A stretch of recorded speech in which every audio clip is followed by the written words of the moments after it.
of activities along which we continue working as a government. This, first of all, concerns strengthening our defense and security service. Every hryvnia counts. We had trillion hryvnias last year. This year it will be more, 2.2 trillion hryvnias, as Ukraine's contribution in our defense, 26% of our GDP, all of the budget collections in Ukraine, de facto. In order to develop our defense industry, by the way, the capacity of our industrial military complex grew sixfold. For the time, we have some serious progress when it comes to the manufacturing of munitions, all sorts of artillery pieces, drones, military equipment, mines, shells. We've been investing considerable resource in the development of the production. We are developing innovative approaches and innovative systems to win this war on the battlefield, this war on, and 4 new approaches. Now, social policies for these 3 years, the government has complied with all social security measures, from retirement benefits to more than 180 billion hryvnias worth of other social benefit payments. We are going to index up, recalculate retirement benefits this year. We are enhancing our support of families of people in need. We had the winter support package this winter time to help Ukrainian families. This also has helped Ukrainian businesses. It is very important to have this type of economic support from the government. We are further working to increase our social policies. We work on a project to review our pension scheme system. We want social benefit standards in Ukraine to be made closer to that in the EU.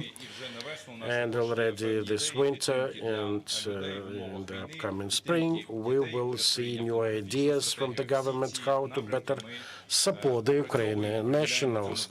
So we are paying considerable attention to it. The third area of our priority concerns recovery and restoration. We explore traditional avenues related to the restoration of the power sector. We are also working to restore housing stock for people, the Yeosela program that provides a roof over one's head and also spurs local and regional development. In respect of the power sector, we do the recovery efforts, we decentralize it, we work with partners to procure necessary equipment, because the enemy is continuing its energy-related terrorist actions practically on a daily basis. We lost 10 gigawatt worth of generating capacity, and we work hard to somehow compensate for it. So all of these avenues, the recovery efforts, and the social support, the power sector restoration measures. Yes, we have also the fourth dimension, which we call Made in Ukraine. It is about supporting Ukrainian manufacturers, production facilities, cashback program with thousands of businesses joining the program. More than 2,000 producers have joined. This gives a twofold effect in terms of social support of people and also support of our Ukrainian businesses, creating a relevant production and consumption culture, because at the beginning of this war, more than 3.5 million jobs were lost, nearly a third of economy was lost, and we need to bring it back. We need to restore it also through business culture restoration. And there are results to report. and the first vice minister, the Ministry of Economy, will have more on that. The fifth dimension is our interaction with partners for the security and stability sake. This year, we have confirmed commitments for some $38 billion. And as the head of the parliament mentioned it already, we work with the IMF, we work within the Ukraine facility with the EBRD, with European financial institutions, with other international partners, and we move confidently along this line. We do understand it clearly that we need support from our partners. We are tightly coordinated in our efforts with the presidential office, with the parliament. The challenges we saw in 2024, the third year of this full-scale aggression, were immense, but we are sure we will be able to overcome them. Through unity of the whole of the people, of the whole of the society, you can see how focused and united we are around our president to move ahead towards our victory.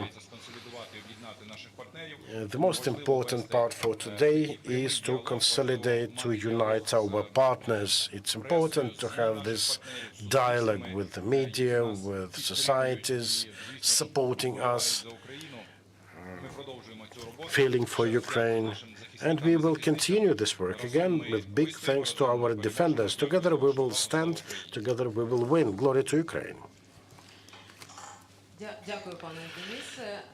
Thank you, dear Denis, and surely one of the key priorities for Ukraine today is the consolidation of international support, its strengthening. So a couple of words about situation and along this international track. I've asked Andriy Yermak, head of the presidential office, to talk that, and we hope also to hear from our foreign minister, Andriy Sybiga.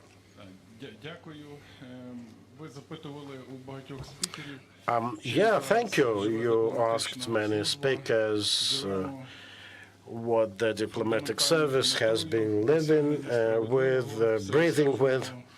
Well, we are working intensively to reach the sustainable, comprehensive peace for Ukraine, and we are confident that this year, the year 3 of this brutal Russian aggression, there will be a chance for us in this turbulent, challenging period. We are talking to our partners that, yes, unfortunately, it's time to fasten your diplomatic seatbelts. We should steer clear of emotions. We need to ensure maximum mobilization, primarily of the whole our diplomatic service, to reach this comprehensive, sustainable peace, to end this war this year, as the president has commissioned us. Throughout the 3 years of this Russian full-scale aggression, the diplomatic service of Ukraine was part and parcel of this effort to increase the defense capability of Ukraine, and we will continue working to ensure the relevant position of our country internationally, to ensure it has its place on the geopolitical map of the world. This is how it was, this is how it will be. And yes, rightfully so, we are in the eye of these global geopolitical developments, and the end of this war in Ukraine will definitely affect lives of every family in the European continent, across the Atlantic. We are very much sure that the security and safety of Ukraine, of Europe, of of the United States are intertwined and cannot be separated. And yes, we are part and parcel of this transatlantic security. We are components of it, and all our external political activity is identified and affected by the realities of this war. As a minister of the country at war, I am always relaying this to our partners, and you said correct words when you mentioned the need to consolidate the international community. This is in the focus of our efforts. We need to see the unity of our allies in the support of Ukraine. Speaking of tactical steps, in the nearest future, there will be a General Assembly session. There will be events at the UN headquarters, also in relation of the third anniversary of the full-scale Russian invasion. This is an important diplomatic platform, and it's very important that our partners are able to clearly state their position regarding that, because these are the steps that brings peace closer. It's very important not to manipulate with such words as peace, comprehensive peace. It should be sustainable, comprehensive, just peace. This is what we do our best to relate to our partners. We are also working to broaden our contacts with the US side at the level of the head of the country. This is also a priority that we need pursued. We understand the role of the US in the process of finding just resolution of this war, and we will continue the pressure on the Russian Federation to make it pay higher price for its aggression. We clearly aim at sanctions. We aim at the frozen assets. Another very important tool is the oil price. And yes, it is also about supporting Ukraine in whichever possible way, because in order to reach peace, Ukraine must reach it in a maximum strong position. Thank you. Now the head of the Office of the President. Fellow Ukrainians, incredible Ukrainians, Mr. Chairman, Prime Minister, the Commander-in-Chief, colleagues, journalists, dear friends. Indeed, 3 years of this full-scale aggression war of Russia against Ukraine that has divided our life into before and after. The 3 long years of invincibility, the heroism of our Ukrainian nation, and unity. The unity which one might think would be close to an end, but still, every time we needed the unity because of the challenges we face on a daily basis, we kind of feel that we still have this unity, and it's the foundation for our integrity and stability. Today, we are getting united to protect our choice, our path forward, our freedom. And you don't feel any fear when you have any controversies at home, but when you are at risk of losing your home, your house. So everyone in Ukraine is feeling that. And that is why we're demonstrating the whole world over all of those 3 years this example of bravery and fighting. 85 years ago in Munich, there were conversations as if, like, why should you die for the Danish people?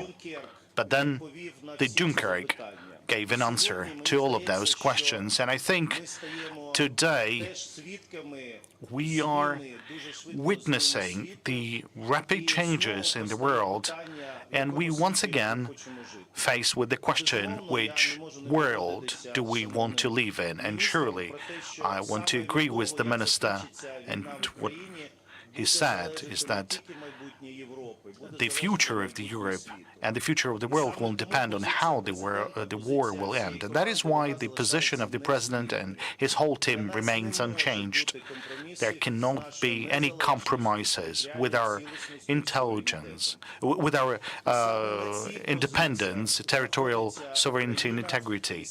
And this is the positions of Ukraine, and nobody in this world more than Ukrainians is willing to have this peace, but want to have a stable peace, which is reinforced with the ironclad security guarantees, because we already had this bad experience of agreements or arrangements that unfortunately didn't work out, and just before the full-scale aggression, and this is true, we shouldn't forget about this, in the Munich, President Zelenskyy, and that was a path of a one-year direction, because the Russian forces were close to our borders, staying there for not a single day, but much more.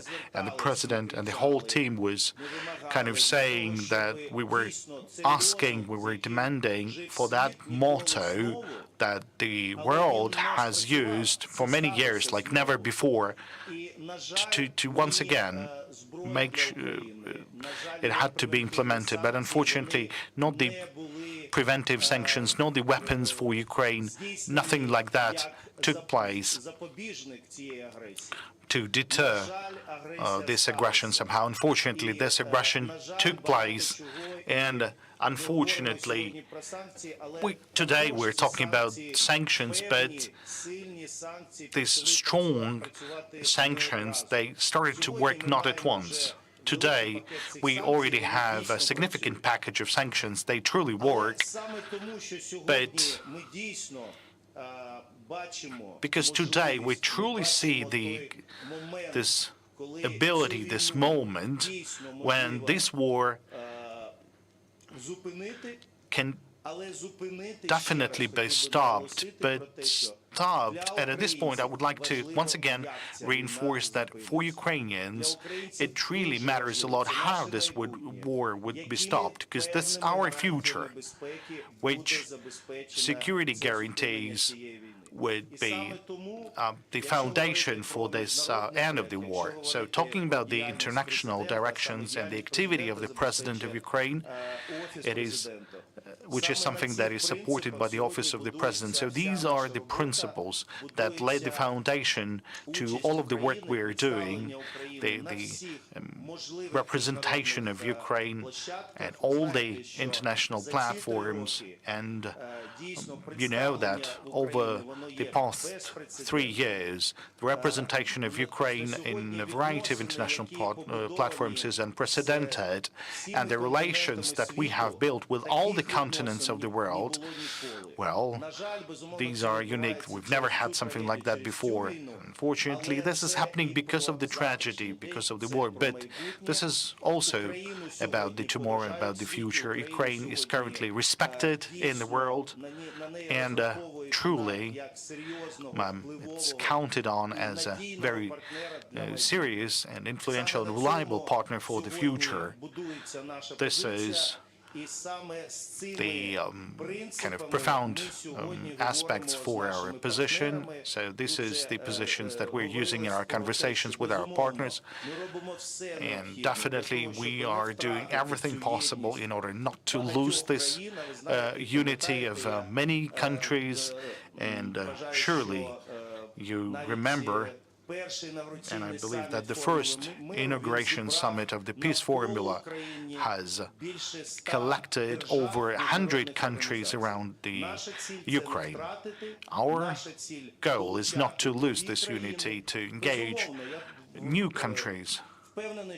And I'm confident that you have questions and will be able to answer those questions.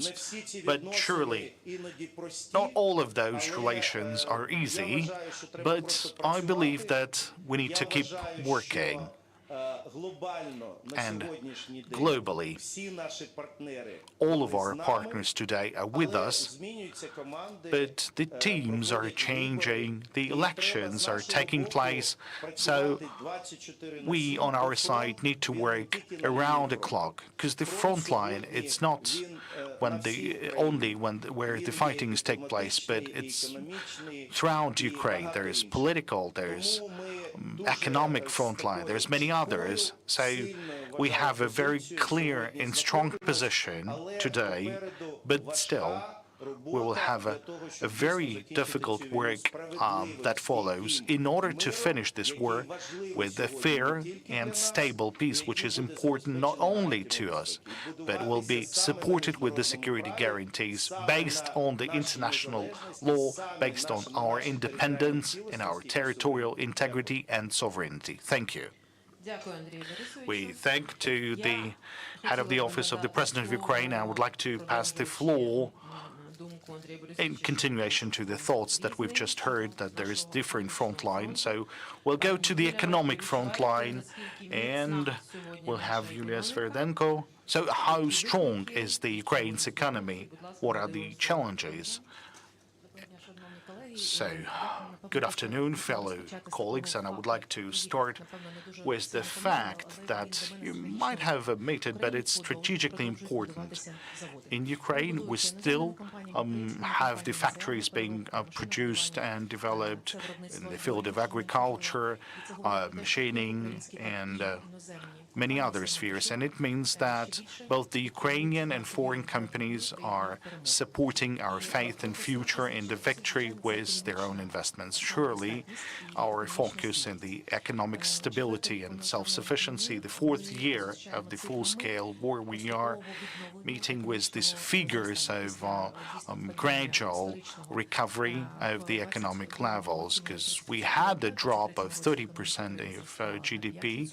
Now, after that period of time, we had a 5% increase, then 3.6% increase, and this year we're also expecting an economic growth. Surely, this is because of the Ukrainian entrepreneurs that recovered their operations, who continue to work and develop, and surely this is thanks to our partners who, over the past 3 years, gave us the support in the total amount of $115 billion. The largest contributor is the EU, then second place goes with the United States, and their contribution in the form of direct budgetary support of $30 billion.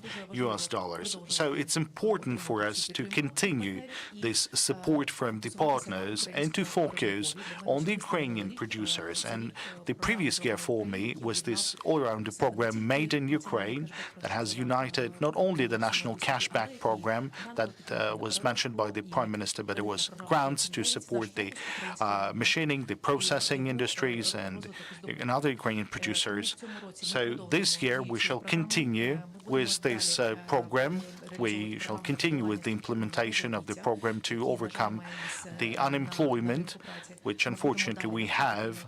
We will continue with the retraining of the veterans for them to be able to adapt to the economic life, and definitely there will be energy stability programs for our business. These are our main tasks. Surely, if you would ask about the challenges, the major challenge is the people, is the return of the people, and 90% of the business believe that problem number one is all about the personnel, is all about the people. So we have a separate ministry which is working primarily on creating preconditions for the return of the Ukrainians from abroad. So today we'll be talking about the peace in Ukraine, but I would like to focus and once again underline the statement mentioned by the head of the Office of the President of Ukraine. We need the security guarantees, and I'm looking at that from the standpoint of from the economic stability. Without the security guarantees, the business would not be investing in Ukraine, and those people around, those millions of people, they won't be returning to Ukraine. So these security guarantees will have an impact on the economic growth. So this is a very important aspect while negotiating any peaceful relationship, and these talks should be coming before the other talks. I know that we are limited in terms of time, and you need to continue with the negotiations together with Mr. Yermak very soon. Yes, just for you to understand that this is the next round of negotiations with our U.S. partners. That is why we'll have to excuse ourselves. But one clarifying question to you, Yulia, because I know that many journalists in this room are interested in this question. We know that in the victory plan that was presented by the President Zelenskyy, like one of the aspects in that plan was related to the kind of raw materials. I'm not asking you to give us all the details of this agreement, but could you tell us how prospective is this area? I mean, the raw materials, the processing of raw materials, as well as the rare earth materials. Well, you've recalled the victory plan of the President of Ukraine, and there's not only the minerals, the rare earth materials, the strategic other materials, there's also about security, the NATO, the deterrence of Russia, and many other aspects. But now the conversation is only about the raw materials, so I would just, keep the other aspects on the table as well. Yes, this is the framework agreement. Thank you for this clarification. So talking about the critical raw materials, truly, indeed, we have a titanium, lithium, uranium, and some rare earth minerals as well. And our task is not only to have an expert of those raw materials, but to have the investments for the processing, for the development of the production side. So we need to update the geological survey and to have more investors in the processing industry.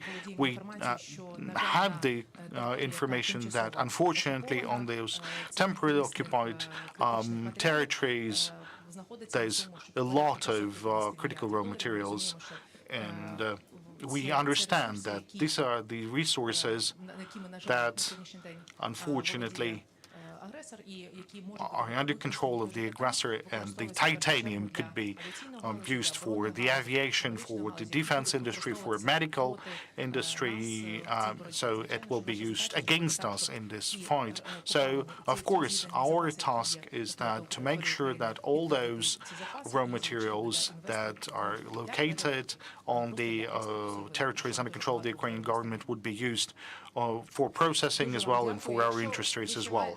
Well, thank you. If you have just some more time, you can take a couple of questions and then you can go. Good. In this case, we'll have a small Q&A session since we need to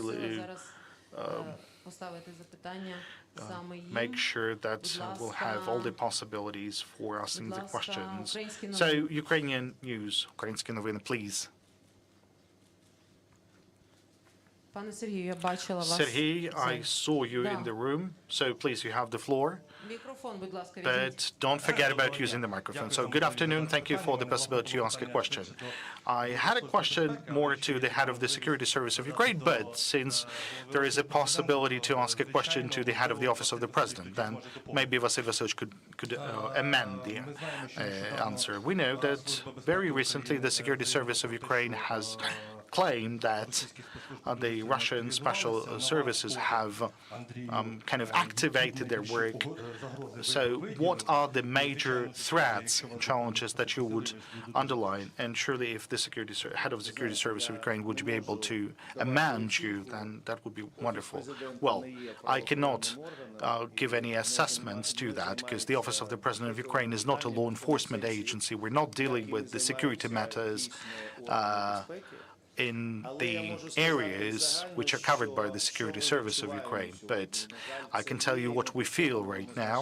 Unfortunately, that is something that we are talking with our partners. Without the success they were counting on, and if we are talking about the 3 years, because previously they were telling everyone that, well, capture Ukraine in 3 days, then in a month, then, they have troubles with dates, and every time they came up with more and more additional dates, but we keep on fighting for over 3 years. But unfortunately, this Russian counter-propaganda and then this elaborate machine that they're investing or infusing billions of dollars, well, that's a problem to many of our partners and to many other countries. So in any agreement about the cooperation, in any of the security agreements, and there's over 3 dozens of those agreements that we've already concluded, there is this provision on the cooperation in the field of information security. That's very important. And, they've never changed their goals, and today they will continue with doing that. I believe that Ukraine also has our own professionals dealing with that, so surely my counterparts will be able to tell you more about this. I wouldn't like to tell about things that are not within our area of responsibility, but I believe that the unity of ours, the unity which is demonstrated by the Ukrainian nation on those absolutely crucial questions, I think this is one of the major elements that prevent them from destabilizing our society. And they will be doing that. They will be posting more and more information. They will be attempting to kind of make us quarrel with one another or with our partners. So we need to preserve this wisdom, the stability, and not to go with it. And another very important thing, it's not a big deal whenever we are, debating inside our country about many things. But what's important is that on the foreign platforms, we would need to be united. Unfortunately, there are cases when it's not like that. And I would come up with this example of a strong democracy as the United States. When they are coming to Ukraine and we have multiple meetings with representatives of different political parties, and we highly pressure the bipartisan support in the U.S. Congress. They keep saying, all the time.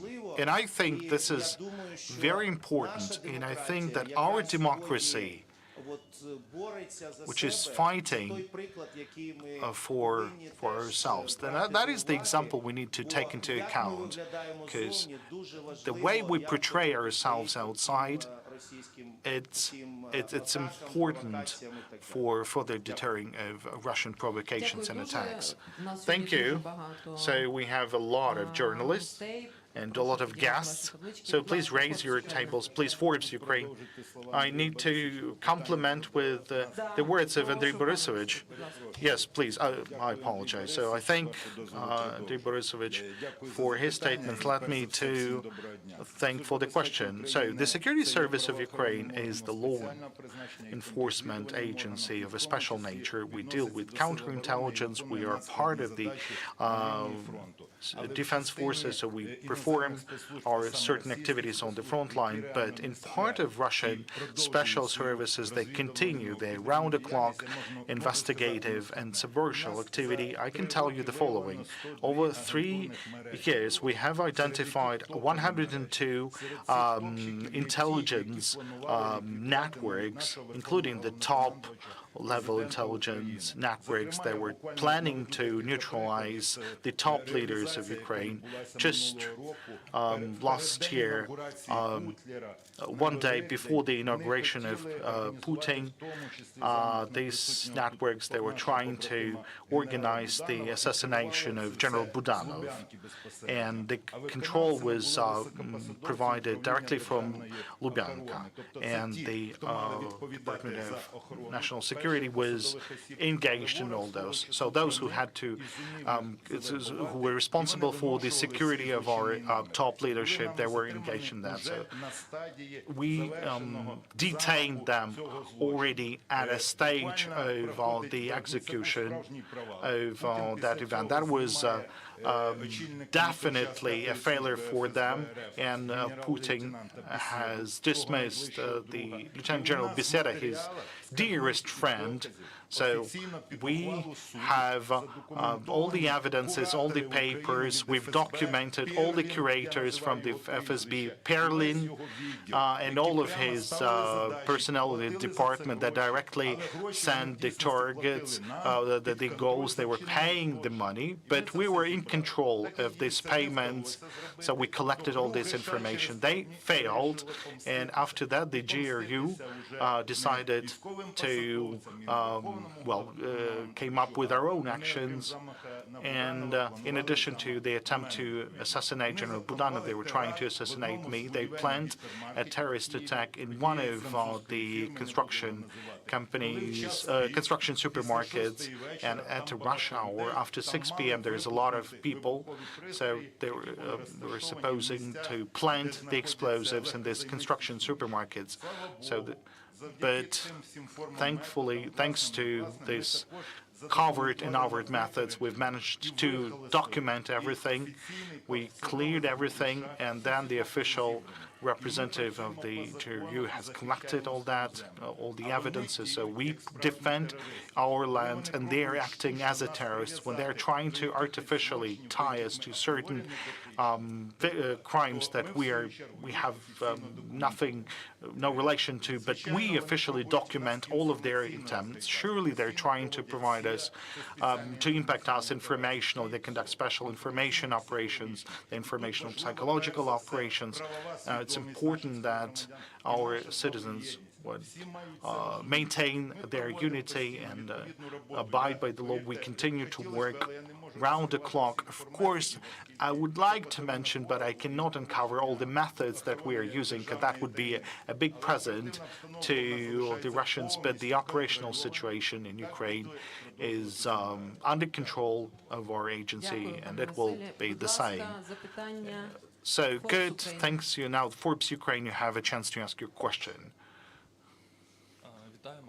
Greetings. Marco from the Forbes Ukraine. I have a question to the Vice Prime Minister, Yulia Sviridenko. In the beginning of February, the business asked to prolong the booking for the personnel and for the review of the criticality of the enterprises. So is the government planning to do that? Thank you. Well, in accordance to the resolution number 76, which defines the booking process, it allows a period until the end of February to review the criticality of the enterprise. And we're talking with the Prime Minister about the possibility to prolong this period of time so that the enterprises that can be considered critical based on the salary and other conditions. And once again, the salary should be no less than 20,000. And there is all the requirements in terms of expert revenues for those companies to be able to book their personnel. I think we've found certain balance with the booking procedure.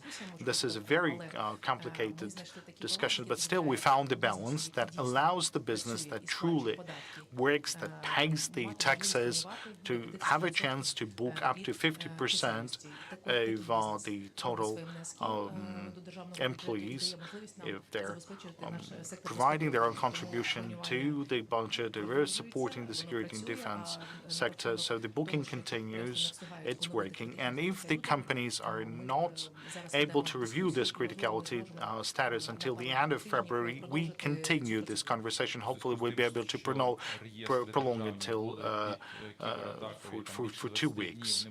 There was a lack of access to the registers because of the cyber attack, so we already mentioning that we will prolong this period till the 31st of March, because that happened because of the cyber attack of the enemy. Now, Levy Bereg, Sonia Koshkina, please, you have a chance to ask your question. Thank you. I will have several clarification questions to Yulia and Borisovich.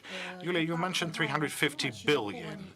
So does that, what is the total number? Because that is the territory of Ukraine, but what's the total number, total cost of those raw materials? How do we consider, how do we calculate the cost of the raw materials? Because we know that the previous assessments were done during the Soviet period of time. Andrei Borisovich, do we plan the privatization of Ukrgaz, Ukr and maybe the transfer of those companies to US? And who is going to sign the agreement on behalf of Ukraine? The Ministry of Economy, Ministry of Foreign Affairs, or the President? What would be the algorithm? I'd like to start, because there's only one final question that addresses my area of responsibility.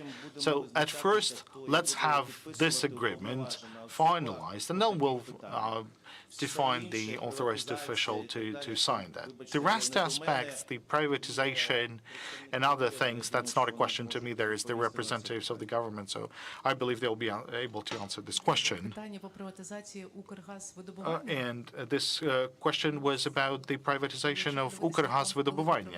If you'll take a look at this plan for the privatization for this year, this company is not mentioned. There is another facilities or organizations in this plan, so we don't have anything about this company.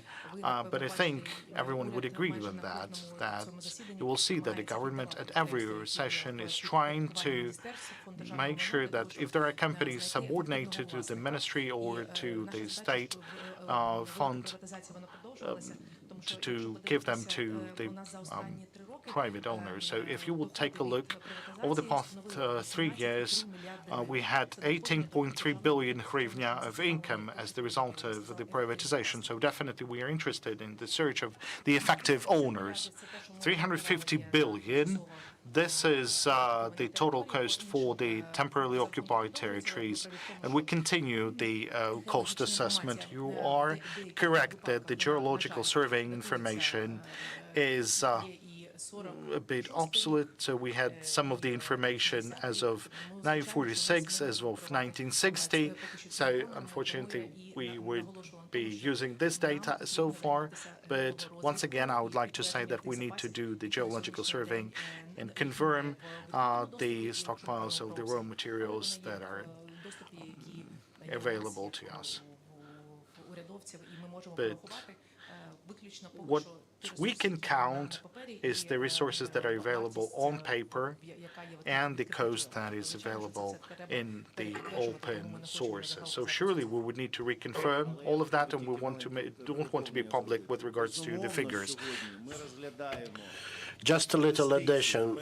Clearly, we are considering today investments, primarily US-based, European ones, the investments in our country, and natural minerals, natural resources, the extraction, we consider it as a certain component of security guarantees, a very important one, the one that surely can and will work within the overall set of security guarantees, military and other.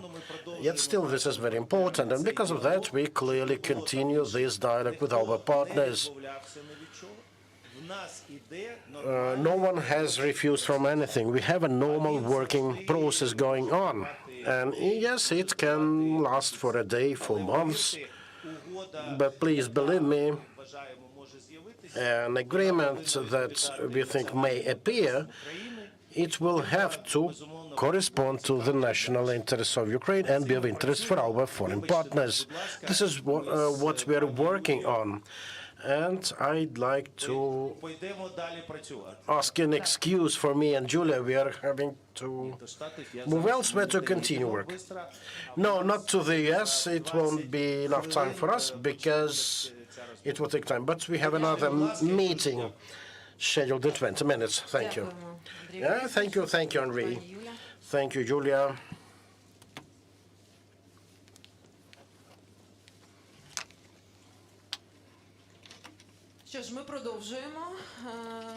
And we continue with thanks for your attention.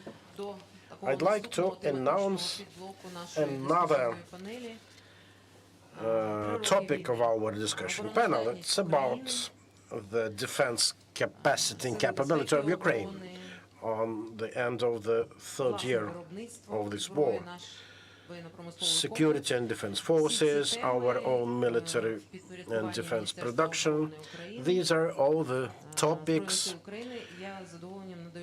under the aegis of the Ministry of Defense of Ukraine, and I'm pleased to pass the mic over to Defense Minister of Ukraine, Mr. Umerov. Dear colleagues, first of all, I'd like to start with words of gratitude, because to be able to defend, one has to dispose of resources and human power.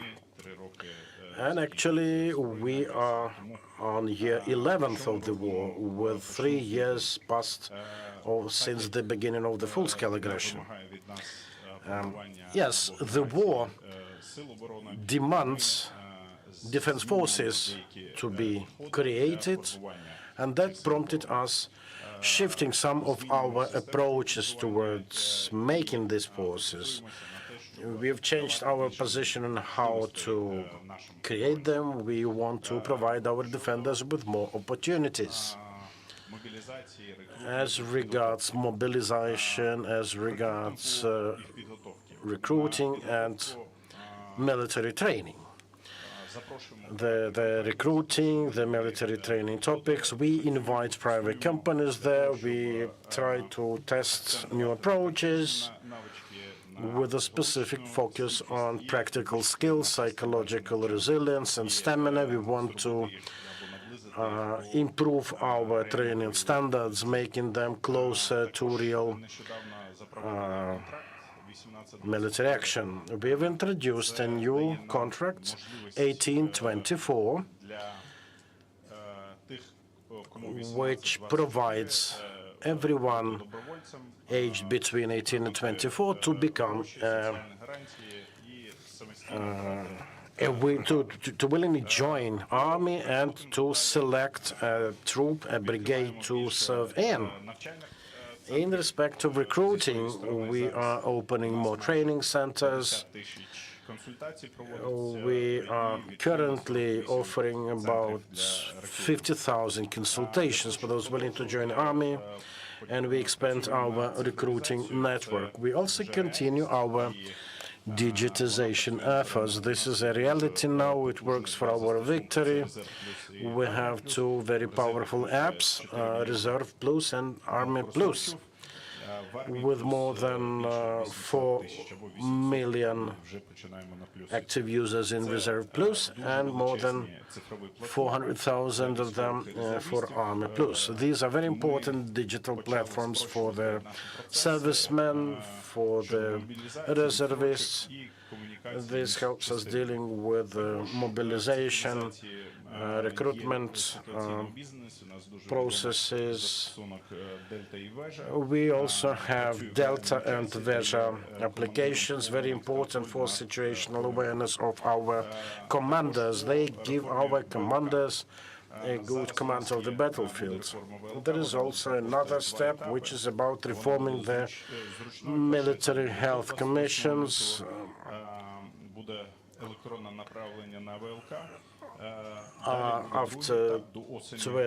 By 28th of February, the first stage of the reform will end. We are going to have electronic invitation for having medical checks, and then there will be another step aimed at facilitating such health checks for potential draftees without any ties to one's residence. Now, we have huge efforts going on within the scope of Ramstein formula. We are cooperating with more than 50 countries, regular time, in real time, online and offline. This has been done to facilitate shipments of armaments for us. In terms of defense coalition, we've set up 8 coalitions, topical, thematic ones. This provides us with an opportunity of developing roadmaps, and we actually have these roadmaps developed until 2027. Regarding investments from the partners, our country invested 55% of the total cost of our defense investments from its own budget. The rest came from our partners. We boost our fundraising efforts, our cooperation with partners. We've set up joint projects. We create new alliances with North European countries, with Baltic states, with Central European countries, with the Northern European ones. Now, as regards armaments, we've become the biggest drone manufacturer in the world. I mean, drones of technical level, strategic ones. We work to maximize our kill zone, because we need to stave off the advancements of the enemy. And exactly yesterday, we worked on the matter how to boost further our production.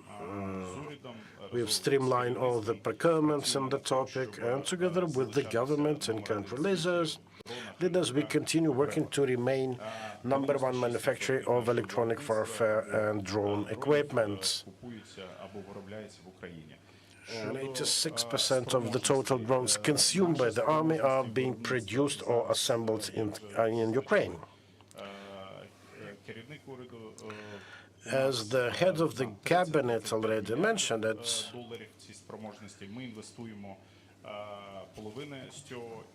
we are investing half of the 35 billion our financial capacity in the defense industry. We actively engage our partners for the purpose. We work to increase our production of drones, deep strike drones included, artillery pieces, explosive materials, and so on.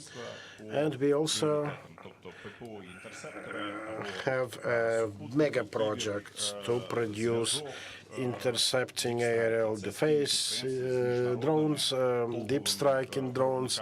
This is a mega project we do together with some biggest world armament producers. We work to fulfill the frontline needs in armaments and weapons, and we thank everyone who is helping us to defend the country. Primarily, this is our people. We thank everyone for serving your country faithfully. Thank you. Thank you, and I'm being told we have with us online Commander-in-Chief of the Armed Forces of Ukraine, General Alexander Syrsky. Thank you so much for finding this opportunity to join us. Please, over to you, General. Good afternoon, dear ladies and gentlemen. We met just on the eve of the 3rd anniversary. And also these days, in February 2014, Russia began its aggression against Ukraine, starting with the Crimean Peninsula. 11 years have passed since then. Of these, the 3 ones were within the full-scale war for the independence of Ukraine. We continue keeping at bay enemies' attempts in terms of numbers of weapons, military equipment. They still outnumber us. But let me tell you that the enemy is currently trying to squeeze, to push the units of Ukraine beyond the eastern, or the borders of the eastern regions of Ukraine, and they want to reach some sort of victory.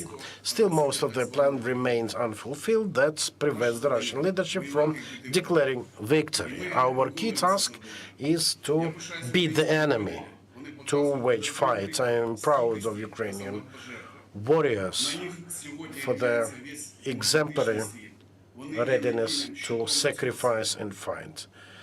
They are actually the defenders of the whole world. I also like to thank their partners for their military, political support, for the supplies of armed equipment, munitions, aerial defense systems, warplanes, other things we need on the battlefield.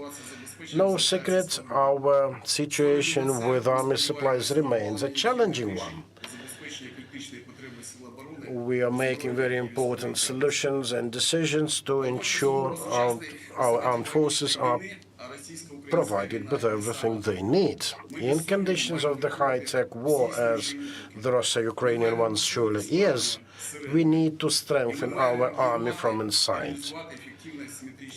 We need to be able to generate effective asymmetric solutions. We work to improve the supply of our army.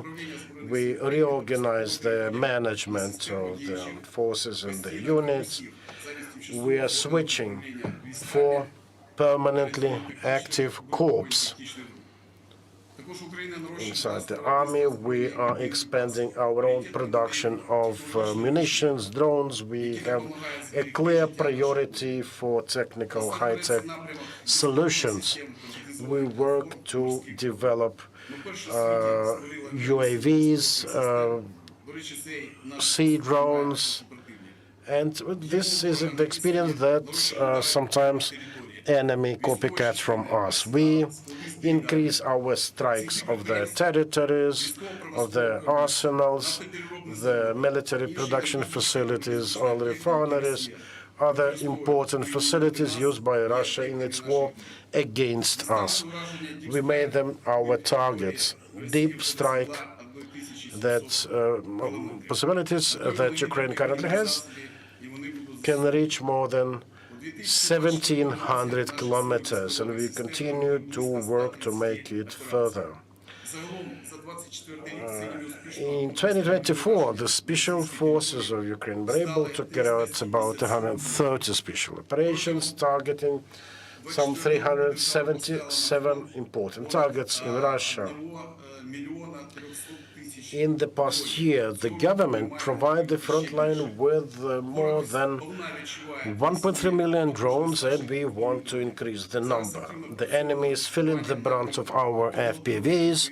We are expanding our fiber optic-enabled FPVs. Our task is to remain ahead with our technological advancement. We need to be able to introduce such non-standard solution. One of such asymmetric moves was our Kursk operation.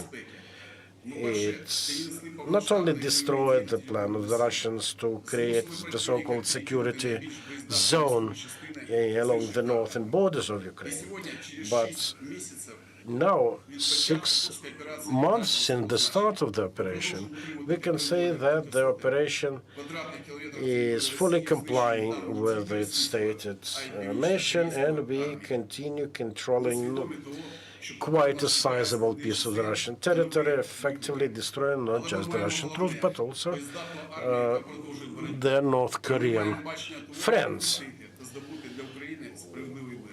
And thanks to army, we are able to move towards the just peace. Thank you.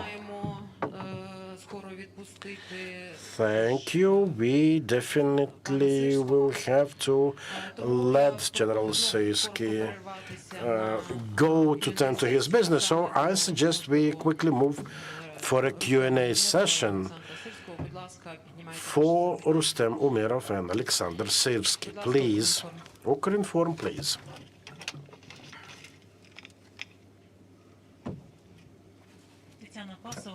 Tetiana Pasova, Ukrinform. I have a question to the Minister of Defense, Rustem Umerov. Dear Minister, President said of late that we are short on missiles and munitions for our air defense systems. How serious is the problem, and how we are going to cover it if the U.S. cuts short our supplies? Well, the President commissioned that to stock up, to pile up the supplies, and we're working with our partners currently over joint solutions. including joint production, procurement via third countries.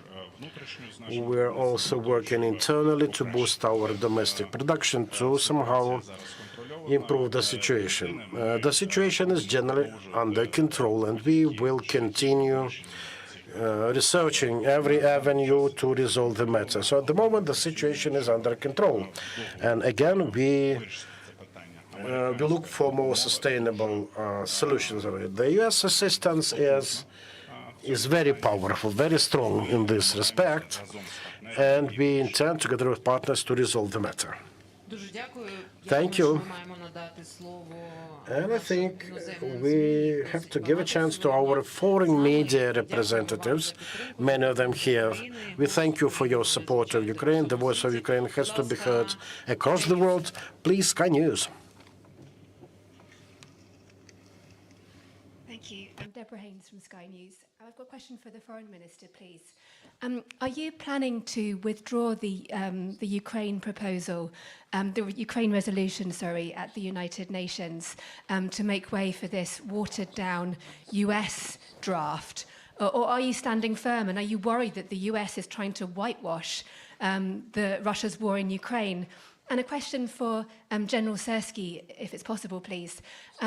How is morale on the front line? The last week or so has heard extraordinary language from your key ally, Donald Trump, calling Zelenskyy a dictator, questioning whether Ukraine is to blame for this war. Is it impacting soldiers on the front line, or are they just fighting as normal? Thank you.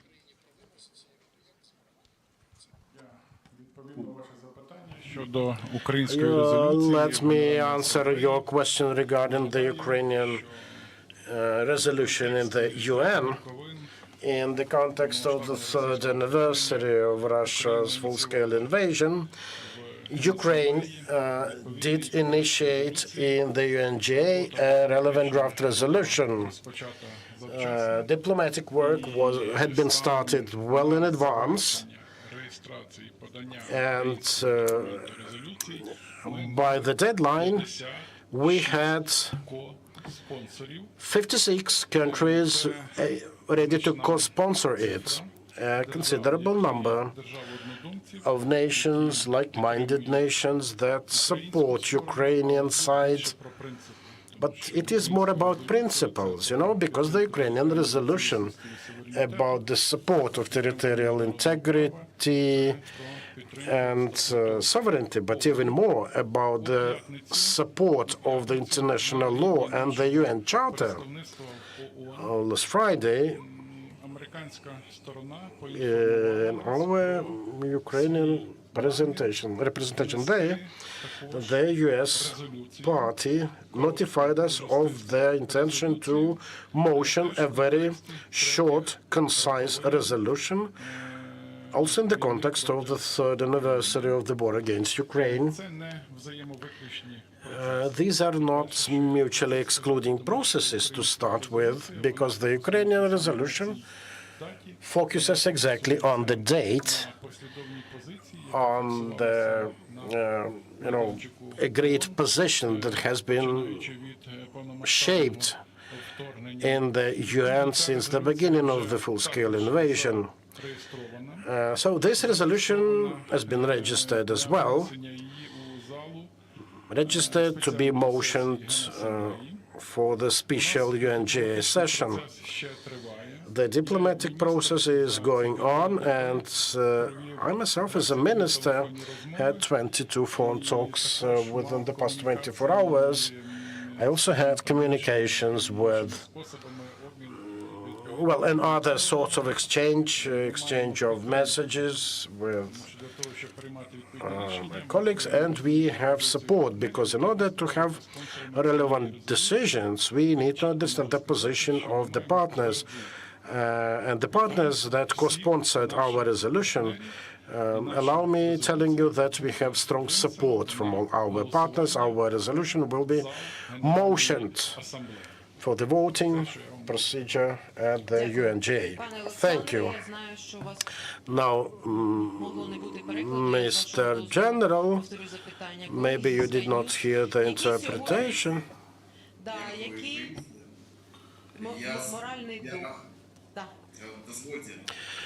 Would you please allow me? Yes, yes. I'd like to give the answer to the esteemed media representative. Morale, our servicemen is really high. We are ready to protect our country, our citizens to the end. Thank you very much. Дякуємо дуже, пане Олександре. Thank you. Thank you so much, dear Alexander. And we relieve you. Thank you. Thank you for what you've been doing. Glory to Ukraine, glory to heroes. Що ж, я думаю, ще одне-два запитання залу. Yeah, I think we can take a couple more questions from the floor on this specific topic, and then we will move on. So please, Телеканал «Інтер», будь ласка. Inter TV channel.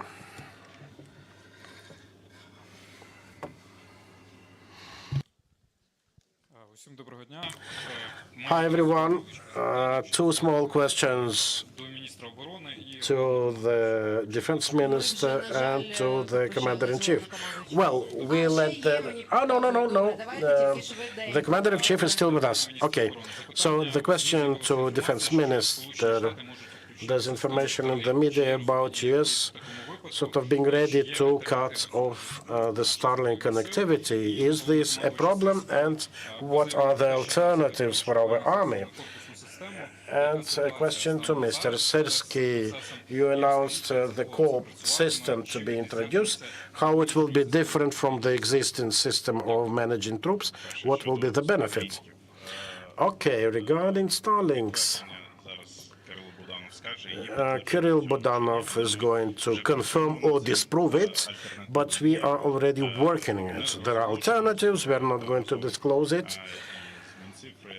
Together with the Ministry for Digital Transformation, Ministry for Strategic Industry, with colleagues from the MOD, we are going to notify you promptly when it comes.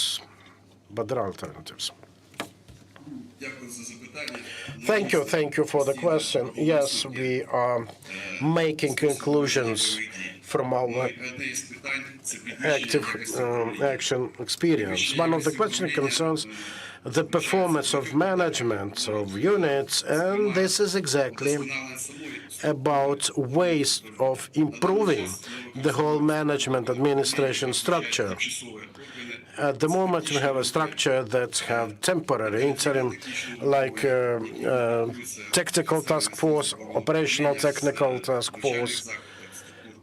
And we need to also include bits components of the system that currently are linked to the training and education institutions within the MOD domain. There are certain shortcomings of the existing system, and we are improving it. The process goes on. We've started working on the topic already last year. We came up with a concept to reorganize the armed forces of Ukraine during the wartime conditions.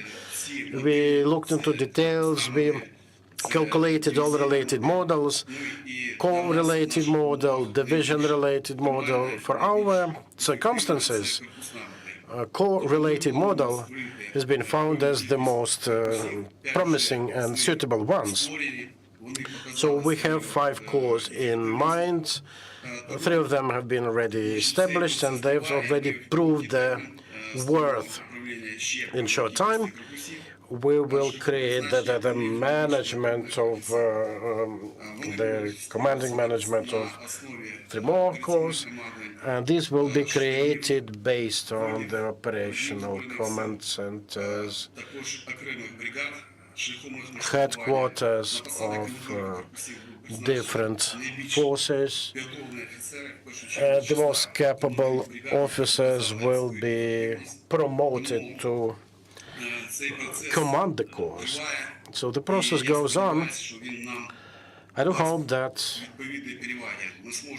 it will improve the efficiency of our command and control measures. Thank you so much, and we have to continue with our panel. There will be more chance of posting questions later on. And now let me pass the floor over to the chair of the intelligence service of Ukraine. Please welcome Kirill Budanov, a person with trove of knowledge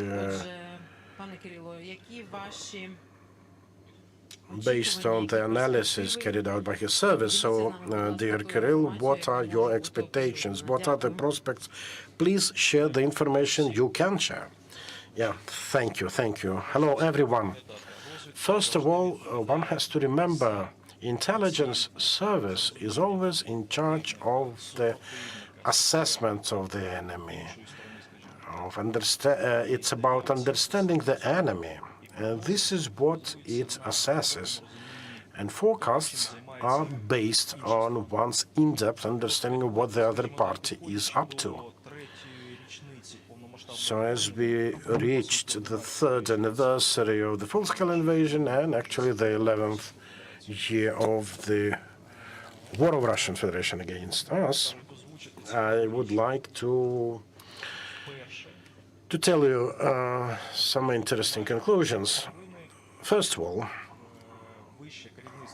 on the 3rd anniversary, the top management of the Russian Federation did understood the huge mistake they had committed back in 2022, and the failure had been because of the heavy reliance on the faulty data from the security services, the malls, the mall network and sleeping cells in Ukraine. Exactly, they based their activities on completely unreliable, faulty data, and that led to erroneous conclusions. Because of that, the Russian Federation started its special military operation with an intention of following this 3 + 10 days schedule, like entering Kyiv in 3 days, effectively quenching any resistance pockets in the country in the remaining periods. Meanwhile, we have the 3rd anniversary, with God's help, tomorrow. And this is the key conclusion for now. But again, analyzing the situation, I can tell that the Russian Federation has not relinquished its aim of this war. And we discussed that with Defense Minister and with Commander-in-Chief. Unfortunately, we will have to continue living with it. Yes, the thing has been going on for 11 years. There are advancements, but the pace of such advancement is absolutely not the one they wanted to see. And yes, they also run into issues as we have problems. So the whole thing goes with even less control of their side. As regards production rates in the Russian Federation, if we take main types of weapons and equipment, they are pretty much the same as in previous years, or sometimes are even lower. This is about key types of weapons. As regards munitions, guided bombs, drone equipment, yes, they make huge strides ahead. They are ramping up the production, and they heavily rely on, well, we can now say it, the strategic ally, the North Korea, that is covering for practically 50% of Russia's need for munitions, artillery pieces particularly, artillery shells, sorry, and they are really doing it.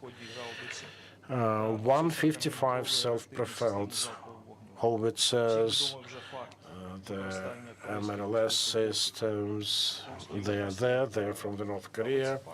The actual involvement of North Korean troops in Kursk region is already confirmed. And yes, the North Korean guys are supporting Russia in its war against us. As regards manpower numbers, mobilization efforts, this year the recruitment plan for new recruits in the Russian Federation was reduced by almost 100,000. And it remains to be seen if they are still able to meet the stated number. Yes, the Russian Federation would not denounce its goal, but they are increasingly run into bigger and bigger problems. From here, they switch towards more barbaric terrorist ways of using the available equipment and weapons like the missile attacks. This night one was a record one in terms of the number of drones used. This is a measure to instill fear. This is an act of terrorism. They are trying to hit civilian facilities. They often hit civilian houses, conscientiously or not, but they're killing rank-and-file civilians. Many times these are just retirees who cannot go as fast to a shelter as it would have been needed. There are people, veterans of the past wars, sometimes kids become victims. Unfortunately, it is so. But again, still, I want everyone to remember, initially they had wanted it as 3 + 10 days, and we approached the 3rd anniversary. So not everything goes their way. Let us continue, let us go ahead with confidence. Thank you.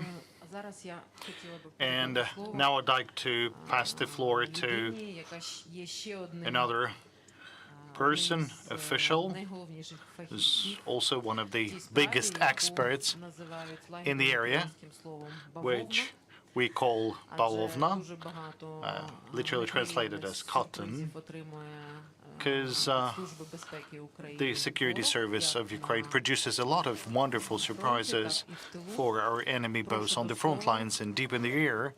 So would like to pass the floor to Mr. Maluk. So thank you. Indeed. Over the period of 3 years, we have acquired a priceless experience. So talking about the aerial UAVs, we're working on the land, in the air, and in the maritime domain, deep into the rear of the enemy. We had received a special task from the president, so we have developed a special methodology and the tactics for the use of the unmanned aerial system. We are operating on the front line and deep into the enemy rear, that is 20 kilometers, then 20, 40, 40, 80, 80, 120, and over 120 kilometers deep into the rear of the enemy, and that is the deep strike operations. And for every of this range, we already have experienced operators, and we already have the special tools that they'll be using. Talking about the combat drones, then we're talking about 85% of the destruction of the enemy soldiers and its military equipment. Talking about the deep strike, well, in continuation to what Mr. Budanov has mentioned, well, the enemy is conducting missile and drone attacks, and this is the total acts of terrorism, while we are selecting only the legal targets. So we're talking about 48 targets, including military targets, military stockpiles and arsenals, the airfields with military aircraft, and also oil production or refinery industry. Once again, this is a very big difference when enemy is engaging our electricity facilities. This is the acts of genocide. So this is one of the reasons for the issue of the arrest warrant against Putin.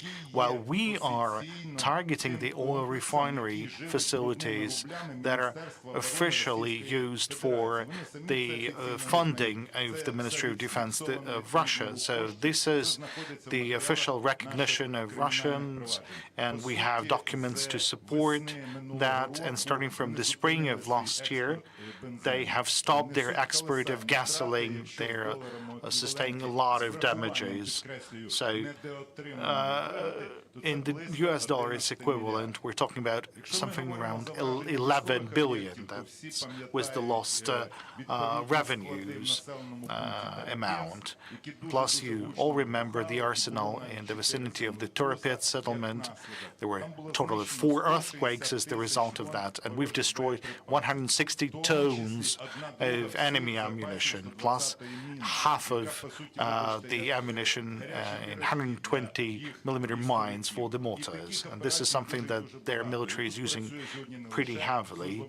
So there's a lot of other operations, and we're working together with the GUR, with the SOF and other units. We're not going to tell about all the details of our operations close to the front line, but today we have this initiative of the President of Ukraine that was supported by the Ministry of Defense and the Commander-in-Chief. So we are scaling up these top units that are working together with the Security Service of Ukraine, and that together with us are launching successful drone operations, including Kirillov Eres, Mr. Madar in 59th Brigade, then the 3rd Assault Brigade. These are the service personnel that are currently scaling up their wonderful experience. Talking about the maritime domain, I would say that this year was complicated, but together with our colleagues from the military intelligence, we've prevented the domination of Russia.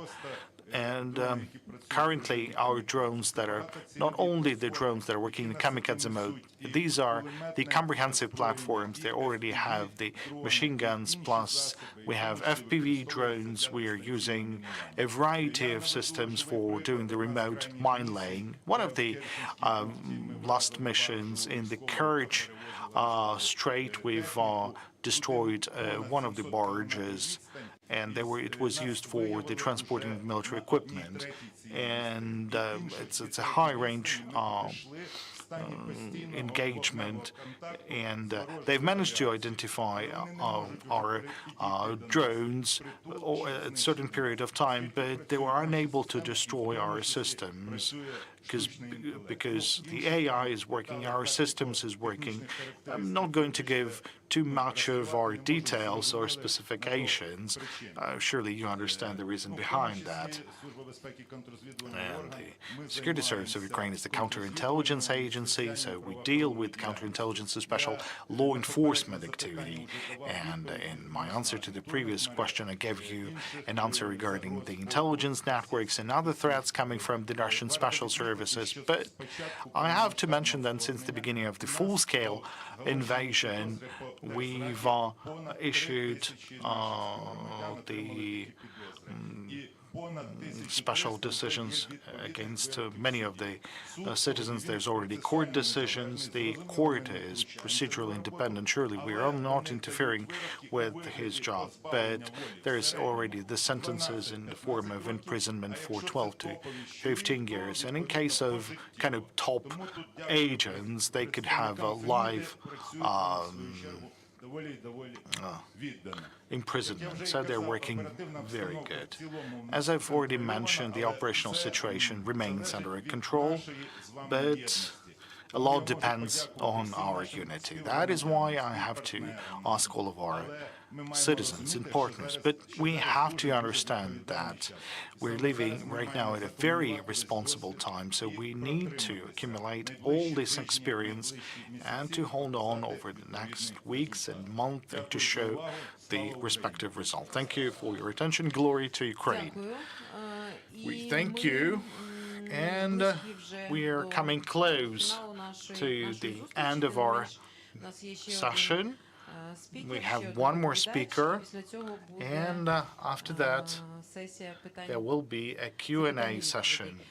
So now I'd like to pass the floor to the head of the Foreign Intelligence Service, to Mr. Oleg Ivashchenko, and I would like to ask a question.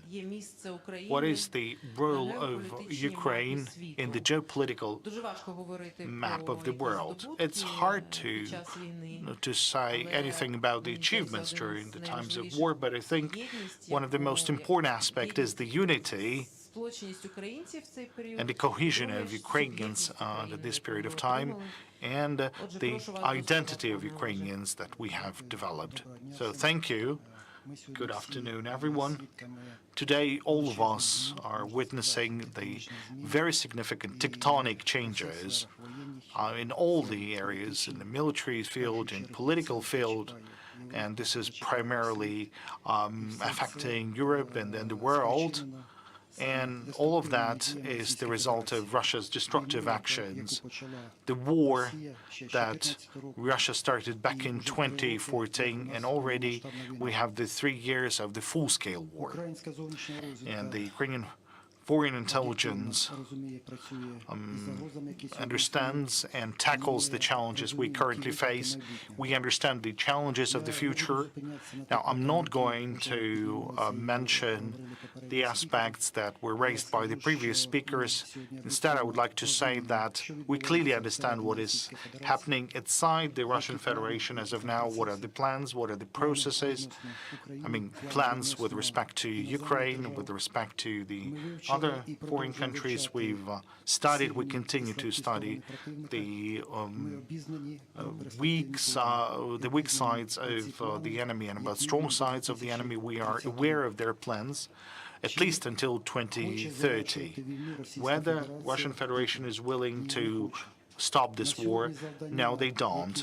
Currently, the tasks they've had well, are still in progress. Russia needs all of the territory of Ukraine, all of it land.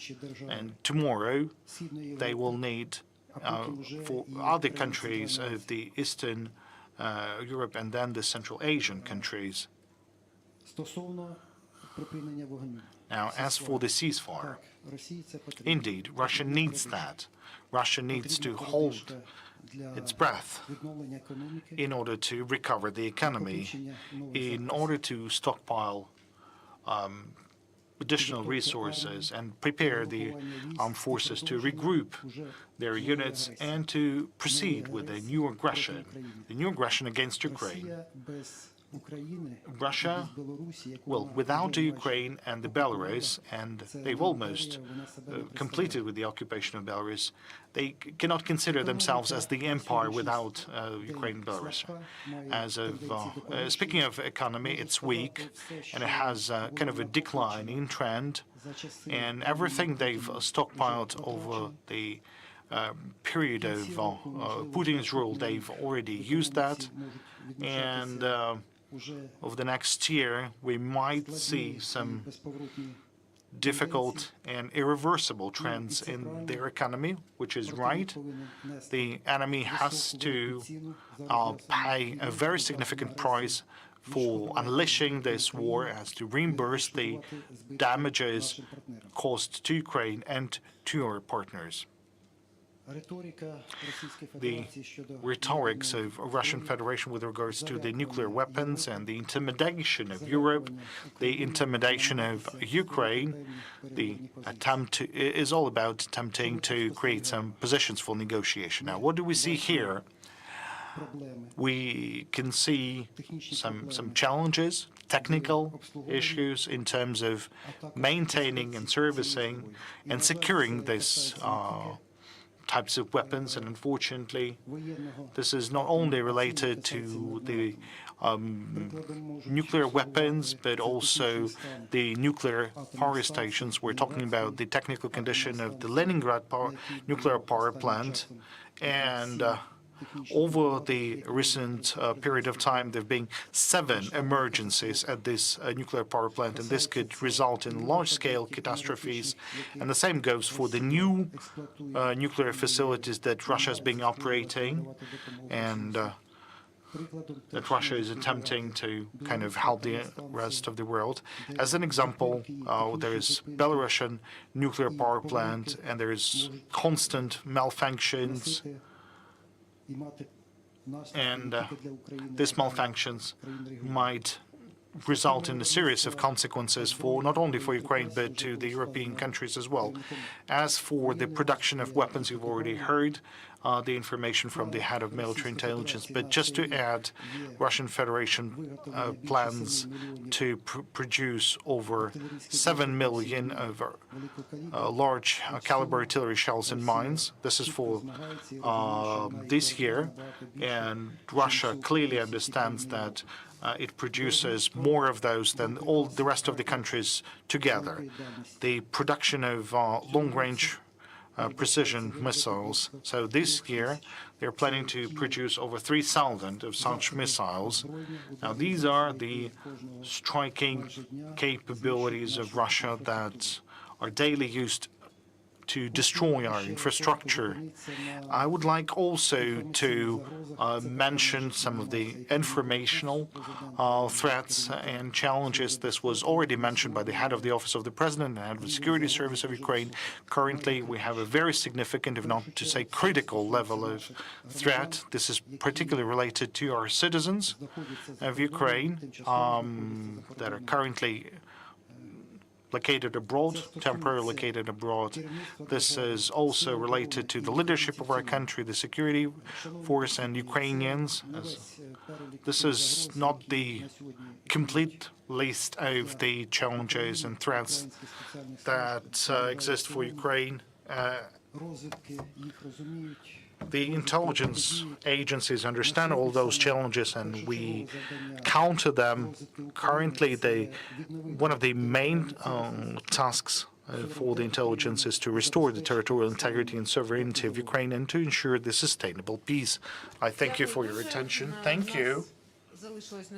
We still have a short period of time for the Q&A, but hopefully we'll be able to, have this Q&A. Let us have the Polish colleagues asking their questions. So please. Hello.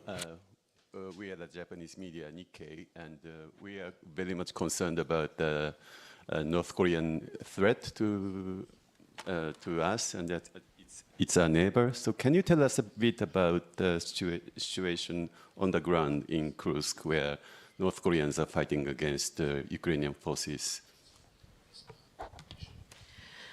Запитання про Okay, so we have a question about the North Korean soldiers. Can we have a word to say from Mr. Kirill Budanov? Well, initially, they had around 12,000 of soldiers from North Korea engaged in operations. Currently, 4,000 of them are either killed or wounded in action. The replacement for them is being prepared. So you can minus 4,000 out of 12, and you will get the amount of North Korean personnel currently operating. Plus, the North Korea is supplying the 180-millimeter self-propelled howitzers, and their instructors provide the training to the Russian personnel. The same situation with the MLRS with the caliber of 240-millimeter. And currently, Russian Federation has received 120 pieces of equipment of both types, so 240 total. And once again, you should also mention that the North Korea started to actively use their operational tactical missile systems type KM-23. The first employment of this missile system showed a low accuracy of these missile systems. Then, with the support of Russian experts, they've conducted a number of retrofitting operations. So currently, the accuracy has become acceptable for these types of weapons. Then, according to this year's plan, the North Korea is planning to supply 148 missiles of this type to Russia. And I would like to compliment also that the involvement of North Korean military units by Russia also produces a destabilization of security situation in the Indian Pacific region. and what North Korea will receive in return for the supply of their soldiers. And the Ukrainian side has no doubts about it, and based on our intelligence data, North Korea will receive more of their missile technologies. Then the military-industrial complex will get a boost as well. Plus, there is a number of other steps with regards to the combat experience and further increase of threats in this region. Now, that requires a solid response by other countries in the vicinity of North Korea in the same region. So we have one more question from Obozrevatelь, please. Good afternoon, Lesya Gasic. A question to Vasyl Vasilyevich. Today you've mentioned that this war, the present war, is the war of technologies, and we can see that the enemy keep advancing technological solutions, and currently our military are saying that there is a lot of fiber optic drones. In the beginning of the year, there was a statement that they found a drone capable of destroying our maritime drones. So can they bring back the maritime supremacy? Well, thank you for the question. So let's talk about the fiber optic technology. Indeed, in the course of the Kursk operation, the enemy started to employ a lot of fiber optic drones that cannot be countered by the radio electronic warfare systems. But a decision was already made at that time, and currently many military units are implementing this solution. So I'm not going to make public the amount of equipment and personnel that are operating with technology. There is no domination of Russians.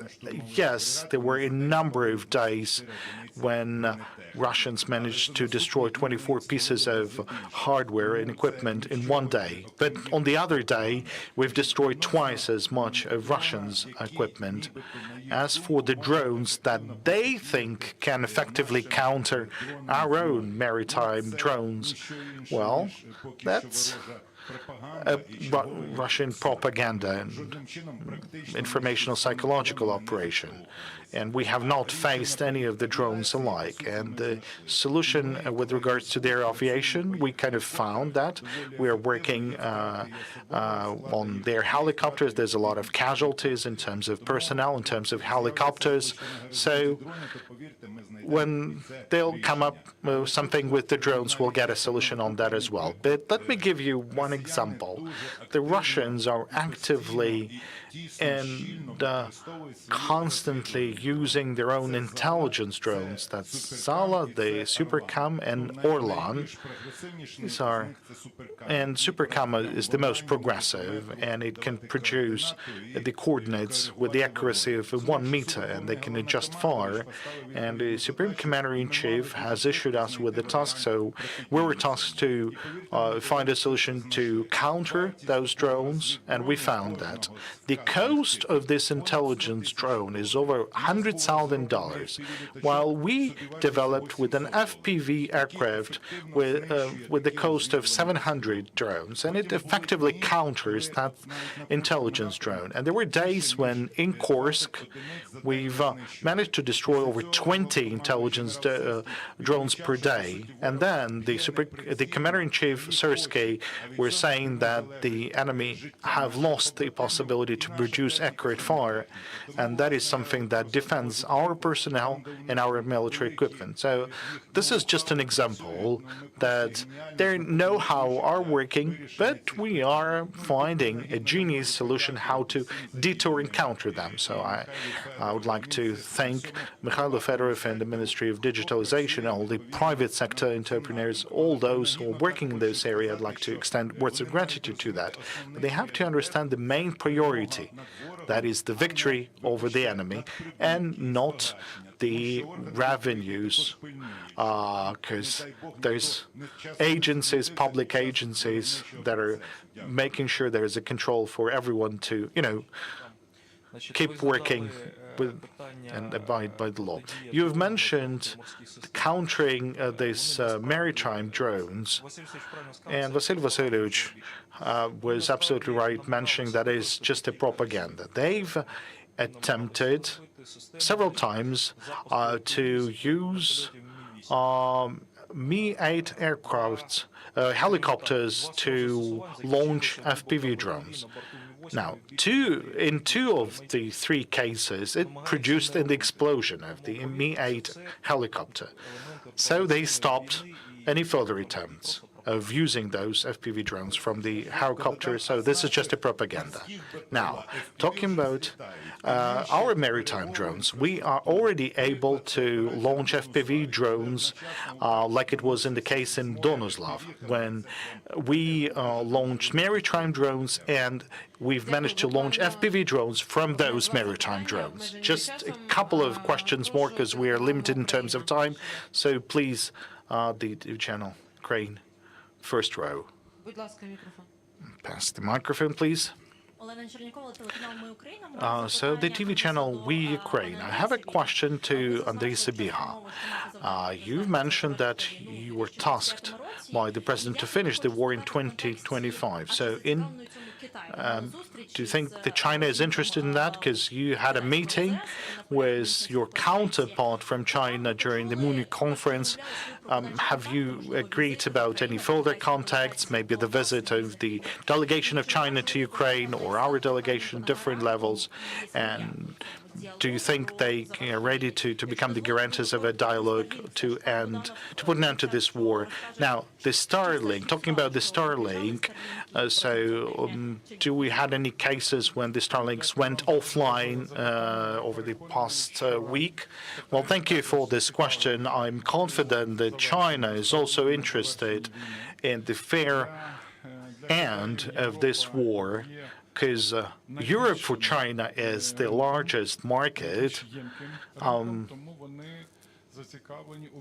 and so they are interested in the neutralization of any destabilizing factors on this market. We had a very productive meeting with Mr. Van Ee, the Minister of Foreign Affairs, and it was during the Munich conference. It was very fruitful, and I'm confident there will be a continuation to that. We have extended official invitation to Van Ee to visit Ukraine, and Andriy Yermak, the head of the Office of the President of Ukraine, was participating in this meeting. There was a conversation regarding the contact at the highest level in between the representatives of our countries. We have stated our interest, as well as the range of questions that the leaders of our countries might be discussing. And as we've also discussed this situation around the fact that China is currently holding the chairmanship in the Security Council sessions, and we discussed some of the activities related to the third anniversary of the full-scale war.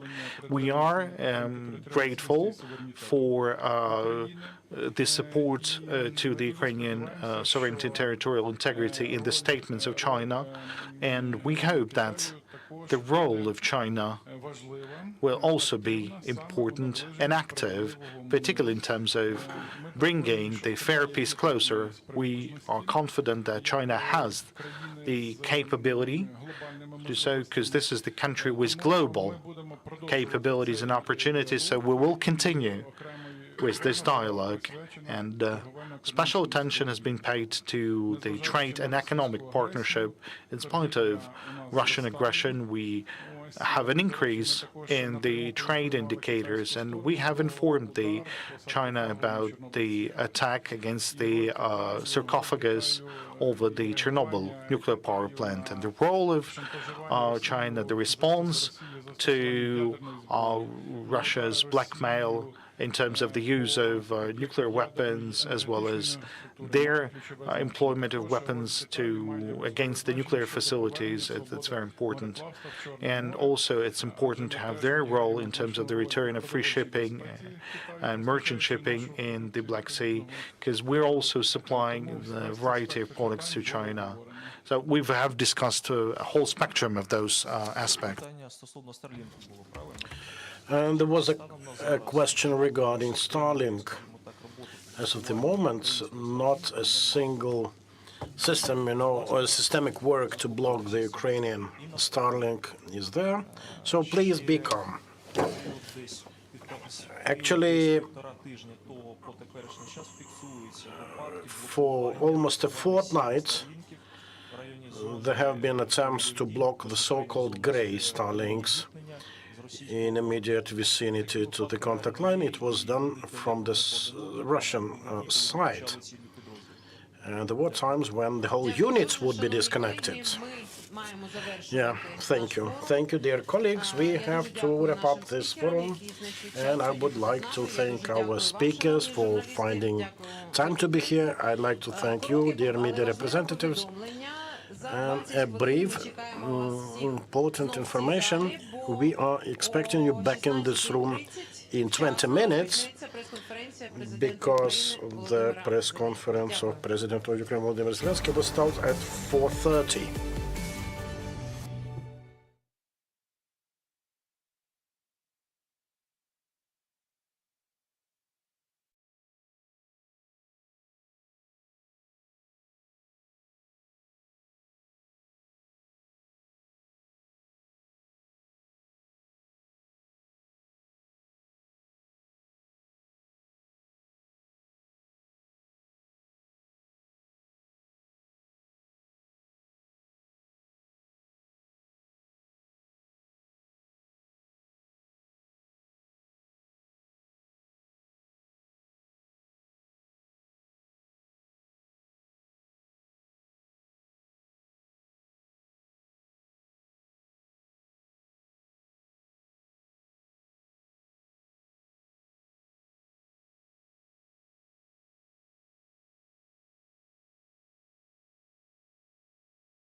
Пані та панове, ми починаємо. Президент Ladies України and gentlemen, Володимир we Зеленський. shall start. The President of Ukraine, Volodymyr Zelenskyy.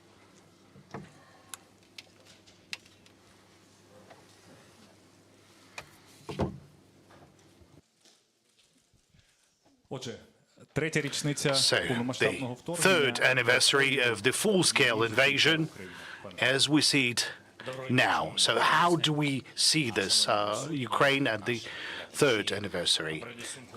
Good afternoon and welcome everyone. First of all, I'd like to extend words of gratitude for this meeting, and I'd like to extend words of gratitude for you being with us over this period of time. Ukraine is not forgotten, and I'm very grateful to you for this. The attention is maintained, the focus is maintained.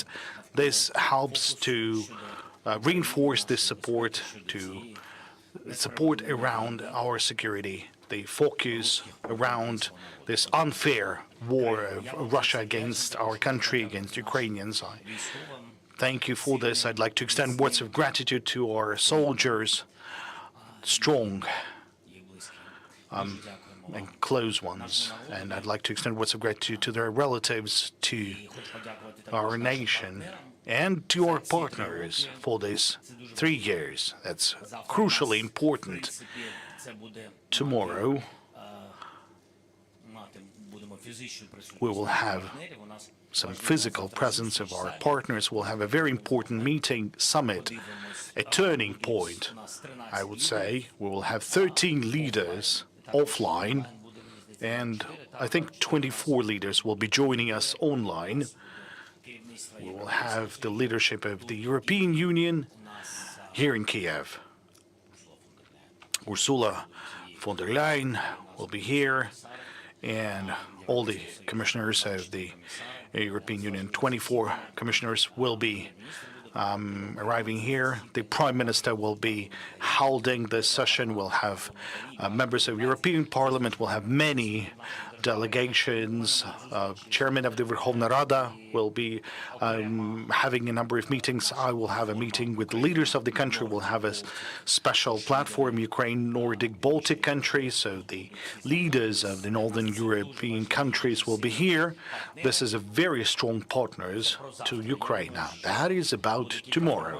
I believe there will be several formats relating to Ukraine's technologies. This is our priority today, and this is where we are further ahead of many Russians that is in technologies, in drones, in radio electronic warfare, so several formats will be dedicated to that as well. So I guess that's how it's going to be, and I believe we'll be discussing our strategy, but not for the upcoming years, but for the upcoming weeks. And we'll be talking about the formats of the security guarantees for Ukraine, primarily from Europe. Definitely, we would need the United States for this. And I believe that tomorrow, I will suggest for us to spend the nearest days to have a meeting in one of the capitals, so that we would be able to understand the format for the security guarantees for Ukraine. Glory to Ukraine. Good evening. Glory to heroes. So in continuation of the Ukrainian question, I can see the TV channel Euronews. If you have any follow-up questions, please. Thank you. I will ask the question in Ukrainian. I would like to ask the question with regards to the expectations out of the visit of the representatives of the European Commission and the representatives of the Baltic countries. What do you expect? Any documents, any decisions to be made or signed or announced in Ukraine? Well, I don't want to provide any spoilers with regards to tomorrow's situation. There's some strong decisions. The Prime Minister and the Chairman of the Verkhovna Rada will have their own meetings. I will concentrate on the support package. There's some very specific aspects, amounts of money, weapons, and sanctions against Russia. Now, ABC, please. Wait for your mic, please. Thank you, Mr. President. 30 years ago, Ukraine gave away the world's third largest nuclear arsenal in exchange for guarantees of security, sovereignty, territorial integrity. But the Budapest Memorandum turned out to be fairly worthless. What do you need from Donald Trump to end the war and ensure that there isn't a third Russian invasion? And have you invited President Trump to Kyiv? And a second question, if I may. You're under pressure from Moscow to step aside and Washington to hold elections. Would you be willing to give up the presidency if it meant peace for Ukraine? Thank you. Так, з останнього. Якщо мир для України, якщо вам дуже потрібно, щоб я залишив свій пост. If you really need for me to relieve my post, then I'm ready for that, for the sake of the peace in Ukraine. And I can replace that to NATO if there is any, more to say on that. I'm focusing on Ukraine's security today, not in 20 years, and I'm not going to stay in power for decades. So that is my focus, that is my dream. As for the security guarantees, if we already started with NATO, I will continue with NATO. Look, I believe that NATO is the cheapest option, and that is true. And I'm sorry for reiterating this, because in any case, it doesn't matter who wants that or not, who support this idea or not, this topic is on the table. Alongside the security guarantees. I don't know what would be the end of the negotiations in any format, in any case, but this matter will be on the table, and this will be discussed with the partners. But it's important that we all understand that this is not the negotiation table where Ukraine is invited to. This is our table of negotiation. This is important because we have a war in Ukraine. This is our table. This is we inviting our European leaders because the war is in Ukraine and we are an integral part of this continent, the European continent, the future European Union. So Europe should be at this negotiating table. So it would be fair for Europe to be represented in wider understanding, not just the European Union itself, because this is the Europe. For example, the UK, our strong partners, how can we do that without them? I would believe it would be unfair. And definitely the United States, because this is our major supporter who provides donations to Ukraine. And should you compare that with any of European countries, and we have friendly relations with Japan as well, and with other countries, but the United States surely gave more than any other country. Should we compare that with the EU? Well, that would be imbalance. And we definitely want to put an end to the war, and the partners are willing to have Russia at that table. So this is how we look at this table of negotiations. Ukraine as a part of Europe, United States, and Russia. This is how it looks like. What would I like to have from Donald Trump? I think, should we believe to what he is saying, that he wants to have the same, to finish the war as soon as possible? I truly believe that he wants and he can help us to put an end to this war. But peace out of strength, that is to direct the strengths towards Russia. I think this is the true meaning of this peace through force. We are partners. I would really like him to be on our side. So that wouldn't be as a mediation, because I think that is not enough. That the security guarantees from the United States, we are grateful for the bipartisan support. I am grateful to the two administrations, because the war is taking place during the tenure of two administrations, and I'm grateful for the support which is coming to us. This is very important.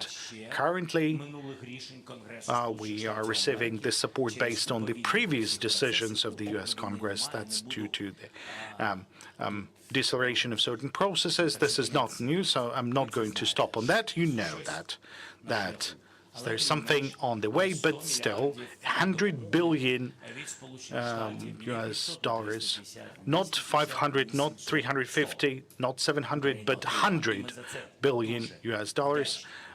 That is something that Ukraine has received, and we are extremely grateful for that.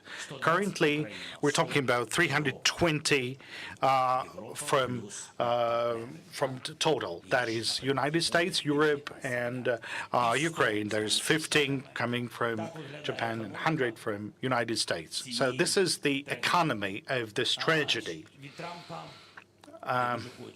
And what I really like from Trump is the understanding of one another, to be heard and to hear about the security guarantees that Ukraine needs. This was partially mentioned in the Ukraine victory plan, so that Ukraine would have a strong position at the negotiation table. The security guarantees from Trump is something that we really need. I would like to talk with him about the contingent, the structure of the presence of the contingent after the end of the hot phase. We kind of understand this. We're ready to discuss that with our counterparts from the European Union and Europe to the wider extent, and with the President of the United States. The security guarantees could be in the form of economic agreements, and there is a lot about that in the media, but not just the economic agreements, but the economic agreement between our countries as a part of the security guarantees. So there should be something that we're still lacking in this economic agreement, that is the security guarantees from the United States. Whether I have invited President Trump, I'm always inviting in any of the contacts. I really want him to be in Ukraine. You know that General Kellogg, the Secretary of Treasury of the United States, came to Ukraine, and we are hosting many of the senators and congressmen. I really like him to come, but so far we haven't managed at this point, but it's either him or I would be coming to Washington. That would be fruitful in any case. And SLM STB and там само, please.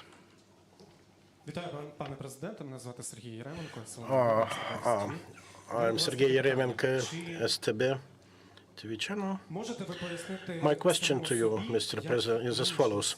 Can you explain it to yourself how the current world has ultimately found itself in a situation when there are tariffs and threats to Canada, Denmark, then when there are overwhelming agreements suggested to Ukraine, and there are very warm meetings in Riyadh with those who only recently threatened to turn the U.S. into nuclear ash.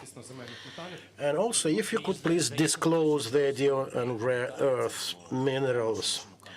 I think someone did already disclose the agreement details. There are different options of the agreement, different formats. If you want, I can tell you more. Let us finish the agreement, and then I will speak about our partners, Canada, Denmark, and so on. No guarantee I know everything, but maybe I do know something. Now, when it comes to the agreement, it all had started with our victory plan. We considered that Russia was taking our territories, and we had to protect them from the invading forces of the Russian Federation, also from the allies from the North Korea, Iran, and so on. I think you do know everything of this. And the agreement is everything about protecting it. And from here, the need for us to have security guarantees. Ukraine says, okay, give us security guarantees. This is part and parcel of this agreement. Without that, we would not agree. What we agree for, I say, yes, let's talk. Let's talk about access rights, about subsoil resources, crude, gas. You have priority number one. Please do everything to stop the enemy and to restore justice for us. Please end this war. force Putin. Roughly, this is the story. Then we had a package to sustain the enemy, the weapons supply package. We needed, actually, it was a comprehensive proposal because we needed security guarantees. We wanted to strengthen the Ukrainian army. We wanted to equip our military. Everything like that was necessary. Anti-air defense and to defend the skies over Ukraine. Now, going to this part, we get the first agreement with no security guarantees there, no scandal, no fuss about it. Roughly, it said, like, let's split it into 50-50 ownership. I said, I'm not going to sign it, and I'm not going to let my ministers do it. We had meetings with the Minister of Finance, Minister and other. It was not possible. We could not just split 50-50 without understanding of what to expect further on. And the question would be, like, potentially, let's split 50-50, including the occupied territories. We will help them recover these territories. It could make for some substantial talk. But again, from the outset, it wasn't clear, this agreement. We had different meetings. And then I said it should look as this. Another story, there was another shape of this agreement with 500 billion mentioned there. Then it became clear about the messages from the United States of America. It was about debt. It was for Ukraine to recognize the debt.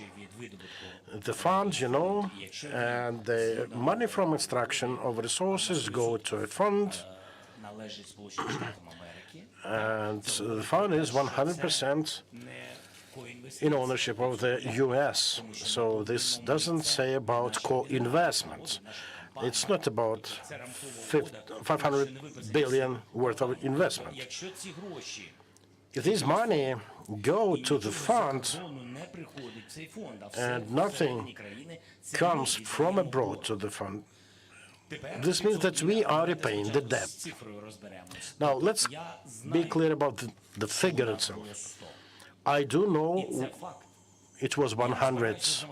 This is for a fact. I'm not going to recognize 500. Whoever says about it, with all due respect, with all respect to partners, I'm very solid on that, because this is the real situation, and we are completely right. Actually, I wouldn't be ready to agree to 100 billion. Why? Because we should not recognize grants as debts, like it or not. But I had agreed it with Biden, with the U.S. Congress, and I'm thankful to the Congress. In presence of two parties, there was support via grants, and grants make no debt, so we should not be returning this debt. Maybe some would say this is not just, but that had been the earlier agreement. It had been about grant money, so it's not a matter of a figure. It's a matter of us not recognizing as a debt.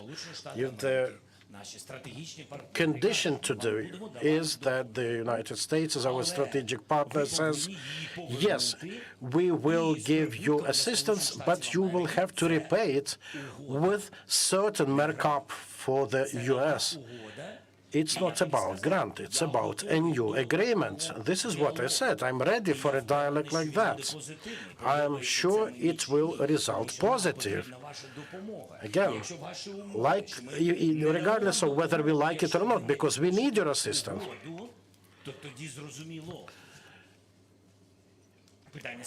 So the question is, how much of assistance do you provide?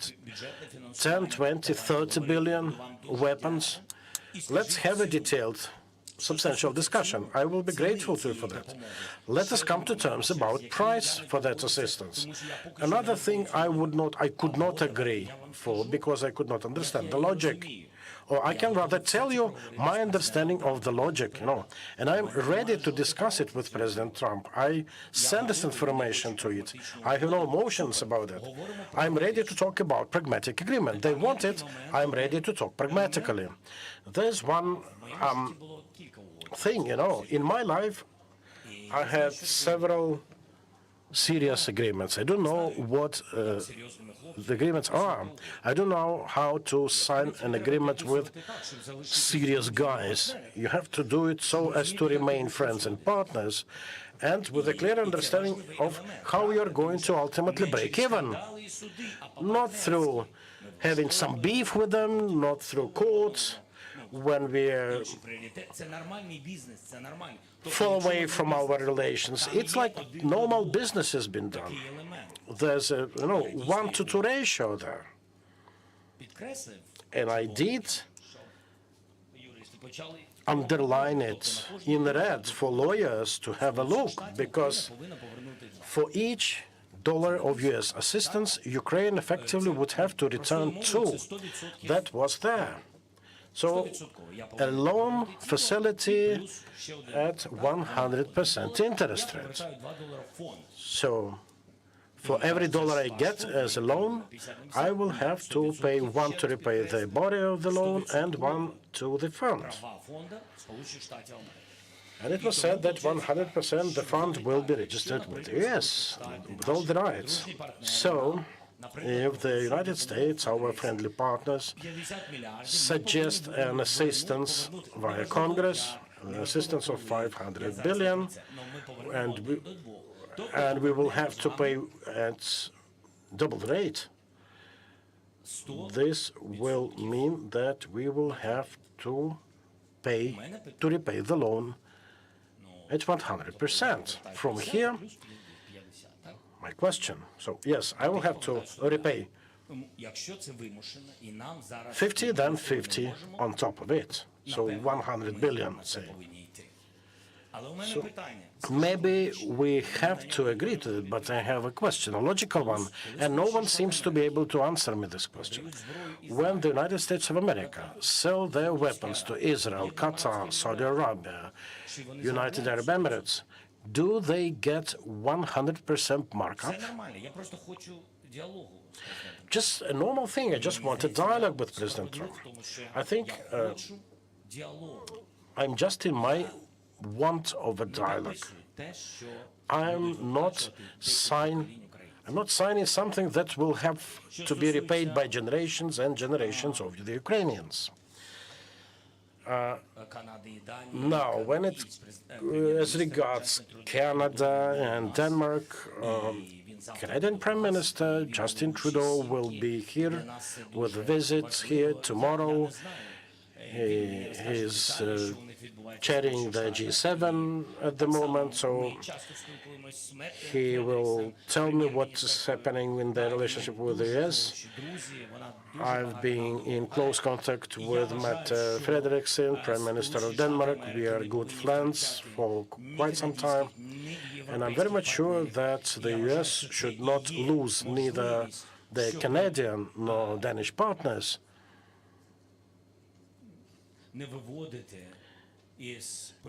I think that it is increasingly important for them to not engage in clearing Russians of their political isolation. It's very important for every of our countries, the United States, Canada, Denmark, and Ukraine. We still have to have respect towards each other's people, to our interests. We need to treat each other equally. What's complex with Russians? There are bilateral relations of them with the United States of America. It may not be ended or agreed upon without us, on terms and conditions unbeknownst to us. I think we are fully entitled to this.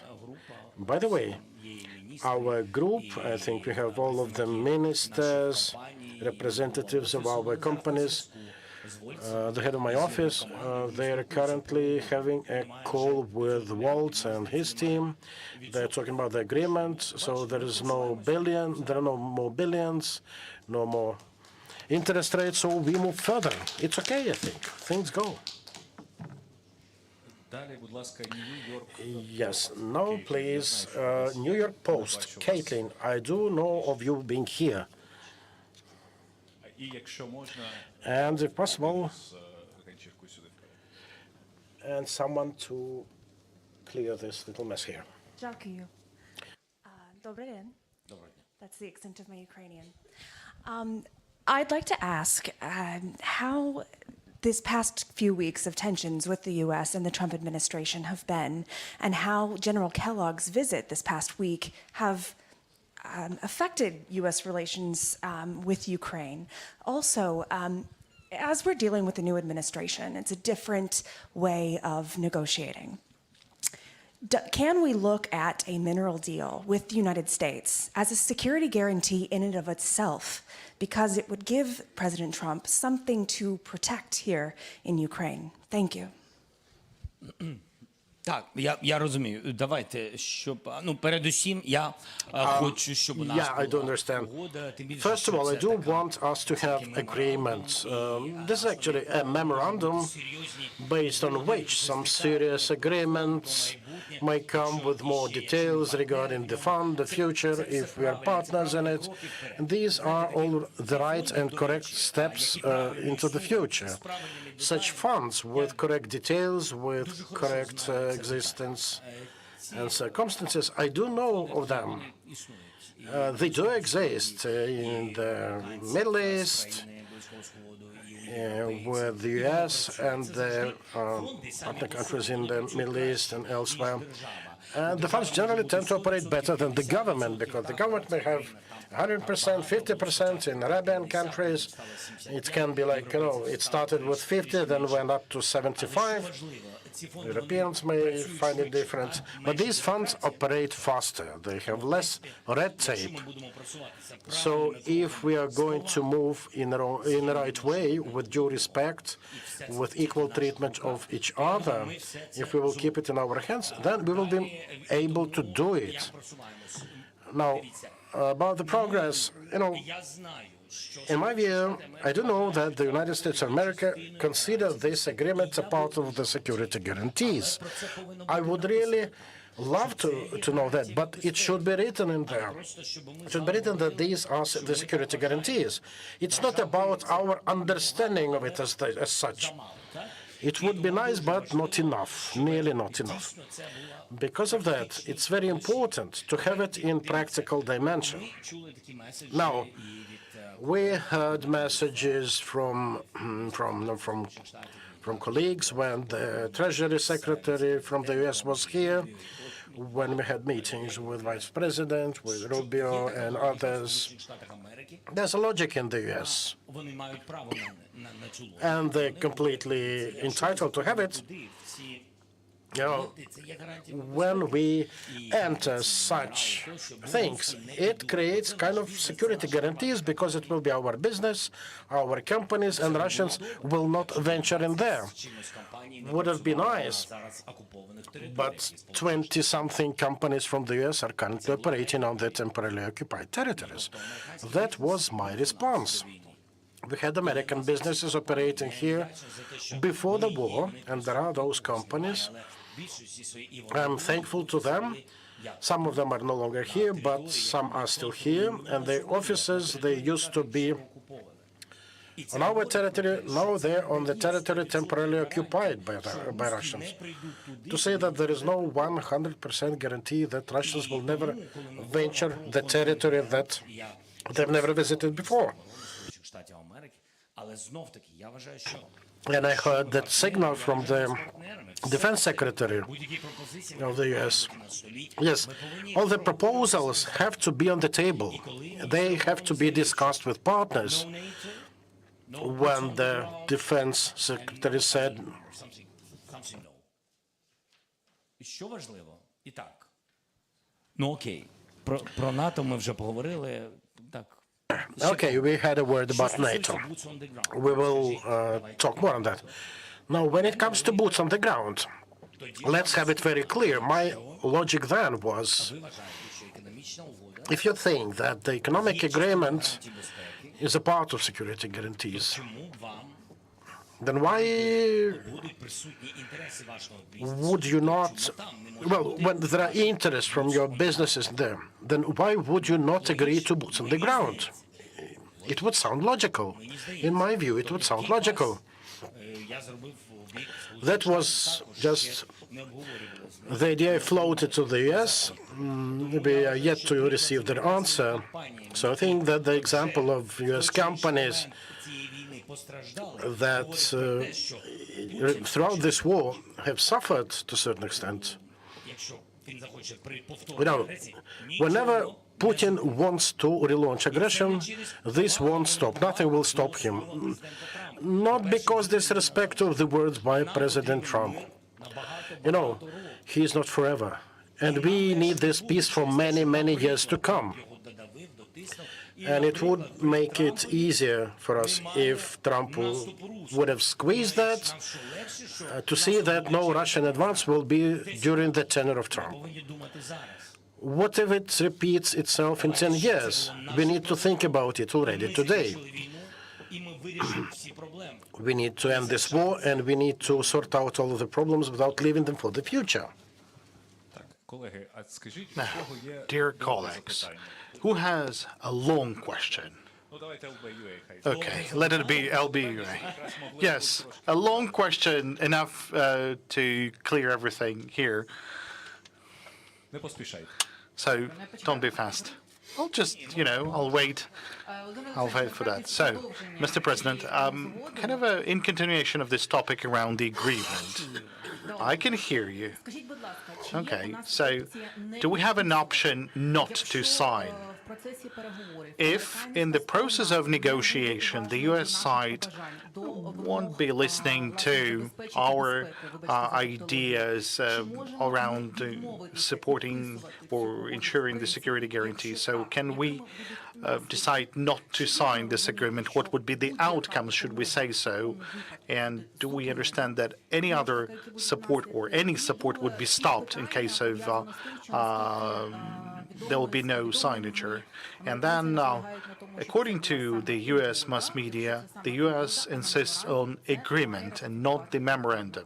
In this case, it means that it should be ratified by the Verkhovna Rada of Ukraine, and definitely it won't be easy, particularly when some of the politicians will hear about the elections in a certain period of time. So surely they will try to play with that. And how do we deal with that? And the last but not the least, who's going to sign that on behalf of Ukraine?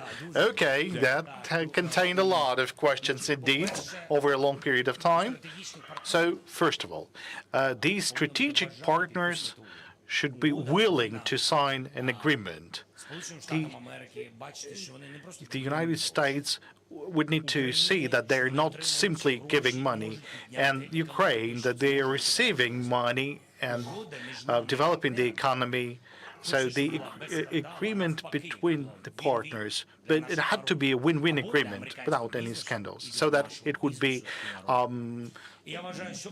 advantages to the U.S. business and to Ukraine. I believe this is the agreement that should be signed, that it would be about the protection and, get a benefit out of the partnership relationship. Because if there's no benefit, no pleasure, then it's not about partnership. Then what would happen to the support? We do have the support, although this is a previously arranged support. The support we've arranged during the previous times. This is the support from the U.S. Congress, but still there is this bipartisan support of the Republicans and Democrats.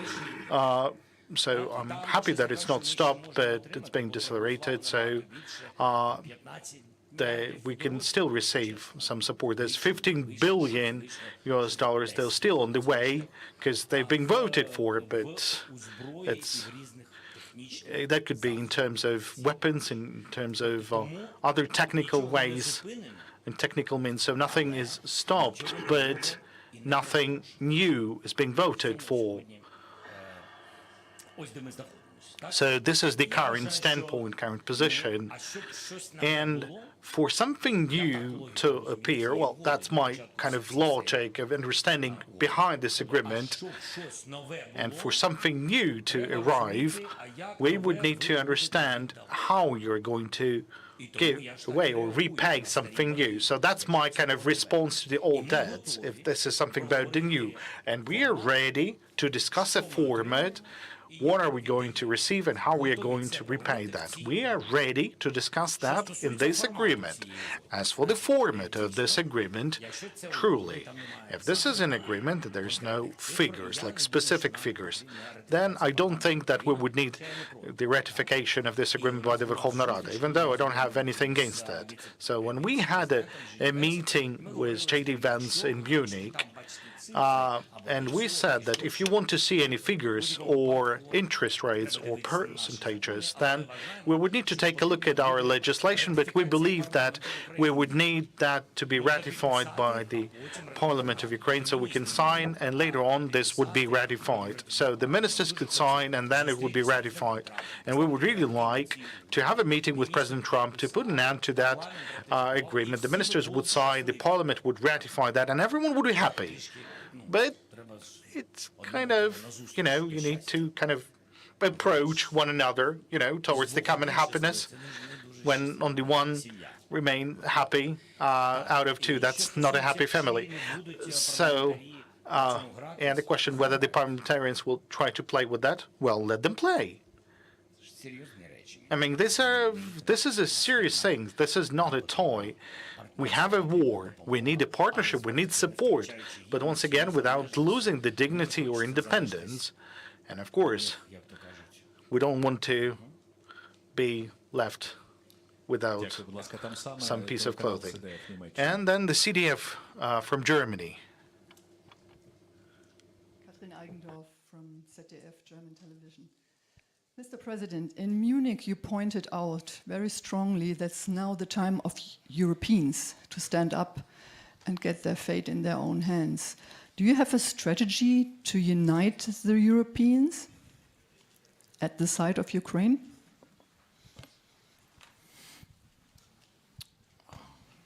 I believe that Europe has some weaknesses. I mean, the European security. This is not related to one country. All those weaknesses Ukraine had, because of the war, we did a lot of things. We've reinforced our production, we've reinforced our armed forces. Because of the tragedy, that's right. Because of the tragedy of the war, we've done this. Europeans know all the details, all the money, and they would need to invest some resources into the defense capacity of their own countries, because you should only count on yourself. And I offer a kind of a combining platform, and Ukraine would be as the first step towards the unifying armed forces of Europe. And I would say that this is not an experiment and a pilot, but a pilot thing. We could have this experiment in Ukraine. We'll be all working together. We'll get acknowledged with the technologies, with the drones. We'll teach how to conduct land operations, how to counter an advanced enemy who's using a lot of technologies. I believe all of that would be useful for the safety and security. I mean, God bless, there would be no war, but that would be safety and security for everyone. I believe we are the kind of true example. Now there is this true desire to offer security guarantees to Ukraine to put an end to the whole face of the war. And we could use this as an example to build out armed forces, even if there is no legal model to support that. But on the basis of the contingent, that is something that could be built. And I think everyone will have to increase the defense capacity of their own country, or there could be their allied forces, but that's a separate point to mention. Now, Biguzinfo, please.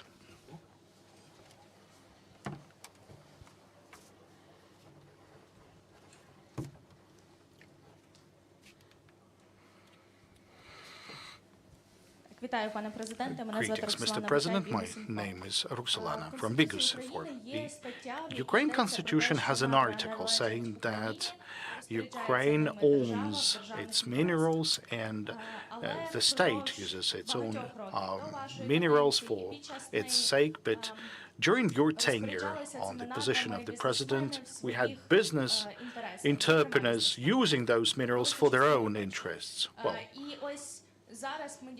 and now we have this moment when you as the president and we as the state, we are making a decision to work on the agreement with the United States with regards to the right to use those mineral resources we have on our territory. So are you, or just those authorities, would you be reviewing those licenses granted to entrepreneurs or businessmen over those previous years? If that licensing would be reviewed, then how and when? Thank you for this question. There's different formats. There's multi-year formats.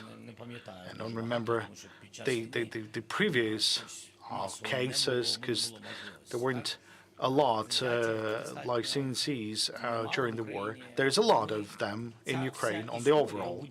The whole situation will help us in any case. I mean, the whole situation around this matter. Because first of all of our services, all of our agencies who never dealt with such a serious legal disputes or debates will make a true audit. And this is already happening because, as you know, the development we had in 1946 and or later on in the 1980s with regards to a variety of resources. I'm not talking about the oil drills or oil wells or gas wells, but it's clear that the most recent surveys, well, they were conducted almost 90 years ago. So that allows us to clear everything so that we want to understand what do we have, who owns that, and what is the cost of all that. Now there will be respective decisions made whether there is a legal decisions being made with regards to licenses, whether the licenses are being granted and the business are working on them or not. In case of the licenses being granted but no work has been done, then that could be revoked, but that will be working on that. I think the government officials will be the one suggesting the format. Then Corriere della Sera and Fox News. That's in the same spot over here. Thank you, Mr. President. Lorenzo Cremonesi from Corriere della Sera. Sir, you, on different occasions, even lately, you said clearly, we will lose the war without America. President Trump recently said about you terrible things. You are responsible of the war, you are a dictator. So first question is why? You think it's only a tactic? You see this is a strategy, the way that then he will change? Because you are still talking about American as a partner, not as enemy, even if he treats you like his enemy, personally. And this is the second question. Can Europe really replace America? Look at Miss Meloni. She was here last year with you, our prime minister, and she's not coming, and she's a kind of ambiguous today. So what do you think? Thank you. Well, here, there's no place for emotions. And because of that, I have a pragmatic approach towards our relationships with the current administration. I will continue like that. And surely I would not call the word Trump said towards me as a compliment. I don't understand that. But why would I become offended? A dictator would have become offended by being called a dictator. I'm not, so, well, what else can you... I think we'll have to live somehow with the United States of America. We won't be dictators, for sure. not interesting at all. You know, I'm a legally elected president, not because of some force, not because I took power. 73% voted for me. And MPs also had not been nominated. They were elected by the people of Ukraine. So after the martial law is over, people will make the choice. I'm not going to dwell in power for decades. But we won't let Putin be in power over the territories of Ukraine. That's it. This is why we are fighting. The words, you know, they fly in the wind. Maybe we will hear something good in my address. You know, I'm really partial about what Ukrainians say about me, think about me. Same about President Trump. I think he's very much, you know, into what Americans have to say about. This is what important. Now, Meloni, I have very nice relationships with Meloni. Very nice. I think she's on a visit somewhere to the Middle East. She said that she would love to go, but, well, she will be here online tomorrow. We'll have a chance to talk. Yeah, and over there, Fox News. Alex Hogan, Fox News. Mr. President, thank you for speaking with us. So I have a question regarding the minerals deal. You've mentioned which parts of the deal that Ukraine would not accept, that you would like to see U.S. security guarantees in it. What else does Ukraine need to see in order to accept this deal? And a second question, if I may. The White House this weekend said that President Trump is confident that he could also reach a deal with Russia to end the war by the end of this week. And I'm curious what your reaction is to that.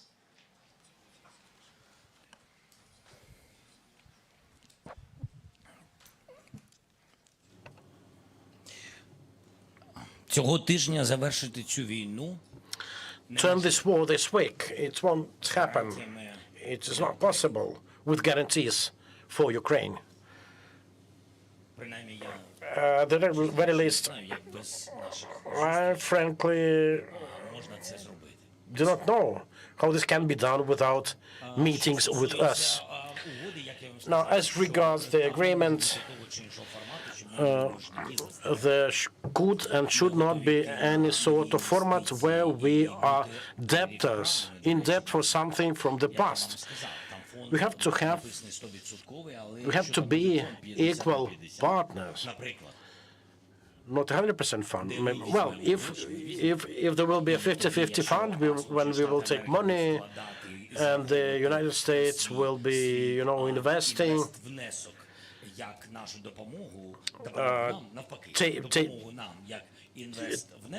Considering the assistance to us as the investment, then we will be investing too. We may invest the profits of our companies into the fund. It will be 50-50. It would be just. Now, definitely, we can invest money from Russia's frozen assets. I think it's our money, not with partners, just exactly Ukrainian money. And this can really help. Why I'm saying that this can help? Because it may mean a fast-track investment. If it's about tossing licenses into the fund, it will mean about $60 billion a year. So from here, you may understand why I wasn't ready to recognize the debt. If you would have taken $500 billion and to repay about $2 billion a year, it would take, I don't know, 250 years to repay in full. Meanwhile, money from the frozen assets are fast money. We can take $50 billion. The US can provide us $50 million of assistance, so there will be equal involvement in the fund, $100 billion in total, and we can together invested in mineral resource extraction and development of the Ukrainian economy. This is understandable. Another story is when the United States can provide me with all the necessary weapons for us to defend. We can consider it an investment as well. Take Patriots, 1.5 billion per system, maybe 1.8 billion. The price is going up probably because of the war. Yeah, the systems are popular because they're good. So maybe we need. I talked on that with my partners, with Macron, with Starmer. He's going to go to there soon. So we need 20 more Patriot systems. 20 Patriot systems is definitely about in the range of $35 billion US. If the US will invest in us through Patriots, investing with Patriots, I will consider the investment as 35 billion of investment into us, and then we will be ready to pay the same amount, and then the fund will make 70 billion together. It sounds just to me. But we need to understand what does the America have in mind. What does it intend to consider security guarantees within this agreement? We will have to meet to discuss it, to understand. I think the meeting will need to be equitable and just. That is, before Trump meets Putin. Further on, we have RBK and then LCU over in that corner of the room. Mr. President, I'd still like you to specify, has Donald Trump or representatives of his team ever mentioned it or hinted it to you that the United States might at some point stop their assistance to Ukraine, within the meaning of intelligence data, Starlinks, and so on? Next, you always frequently mention just peace for Ukraine. What do you have in mind when you speak about the just peace? Particularly in respect of the territories currently under control of the parties, like borders before 23rd of February and so on. Okay, quite a bunch of complex questions. Let me give you answers, probably not to all of them. Now, I specifically took some numbers about Starlinks and so on. So no hints to this effect. It was shown in the media, like we have to be ready. Yes, our relevant competent authorities work on that. I would say that disconnecting us from Starlinks would be a wrong move, because it would cut off thousands of systems. I'm not going to give you the exact number, but it's about thousands, literally, of hospitals, kindergartens, universities, and the life brimming there. Without Starlinks, it will be a challenge for them. It will be bad for them. I think it would make for a humanitarian challenge for us, one of them. Next, we are paying for that. I thank our partners, Poland, Germany, for paying it. So yes, we pay for it. It's not free of charge, assistance. These are technologies, and we are paying monthly rental for this. So at the moment, I would say there is no immediate risk, but for the media maybe. But again, the one who's informed is prepared. Yeah. And your next question regarding just peace and how it will resonate in terms of the territories under control of the parties to the war. Borders before the February 24, 2022, particularly. Well, now we are talking about everyone's wish to force Putin to end this hot phase of the war. Quite a job, It will be, and it has to go hand in hand with security guarantees for us. Now, security guarantees for us theoretically make for one story. In practical terms, if we take economic security guarantees, this involves EU membership for us. Secondly, the funding of the Ukrainian army of at least 800,000 personnel. If we're not in NATO, if we don't have such security guarantees, we don't understand that the US and some EU countries are against it. And we understand that really there is no NATO yet, but it will be on the table during talks. I'm very much sure of it. Now, the army, the peacekeeping force. Everyone's talking about this or that ceasefire option. First of all, we always mention that security guarantees must be in place, and secondly, there should be verification of the agreement. When you have thousands of kilometers of the front line with all the activities going on there, you do remember that after Minsk agreement, after 2014, the borderline, we had it, but they were shooting across, and no one was able to 100% control the contact line with cameras, surveillance, or something. And there were those wounded and killed. So quite a challenging matter. So I'm not giving you, I cannot give you a definitive answer to that. But yes, it begs for very specific steps, starting with an understanding of the security guarantees that Europe and the United States can give us. This is point number one. LCE France, please. Mr. President, Gwendoline Debono, LCI. Thank you for having us. European countries spent more in supporting Ukraine actually than the US. In the military help is 62 billion versus 64.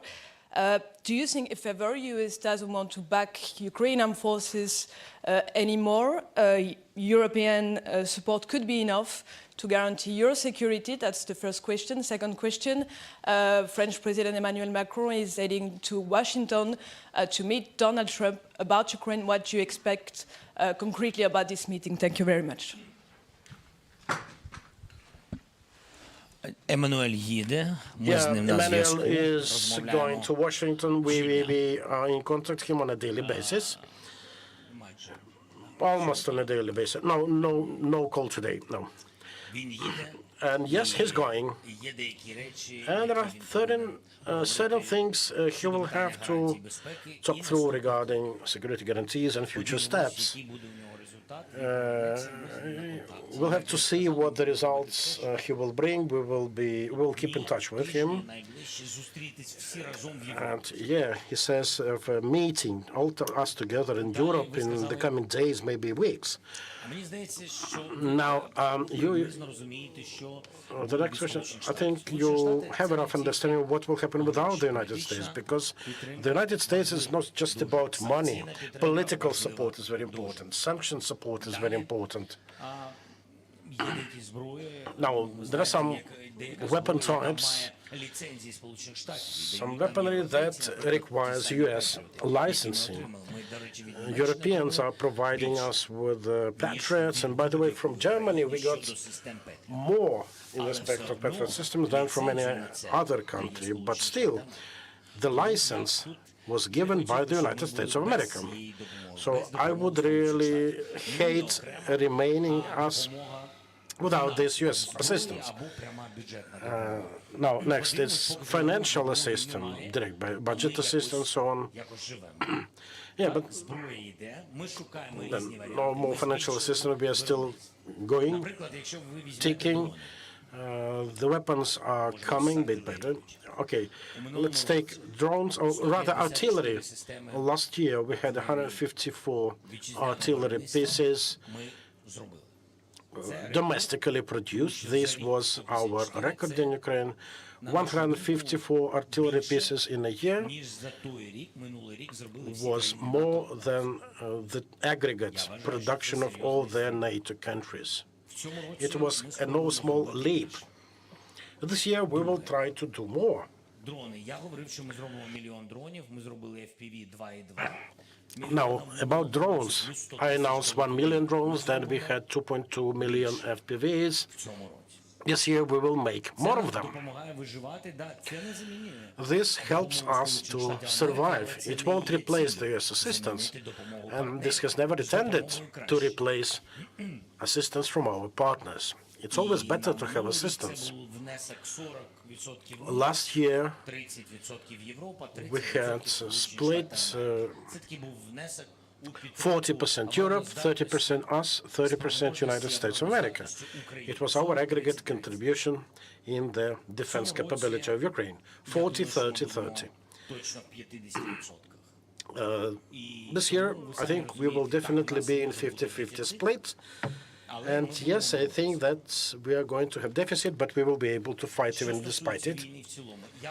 As regards the war in general, I don't think that the United States of America will do everything to end the hot phase of the war this year. I consider this to be their objective, and they will be doing everything for this. Therefore,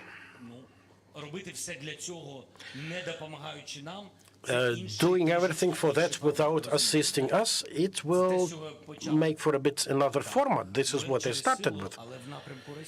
Peace through force, but towards Russia, not in other direction.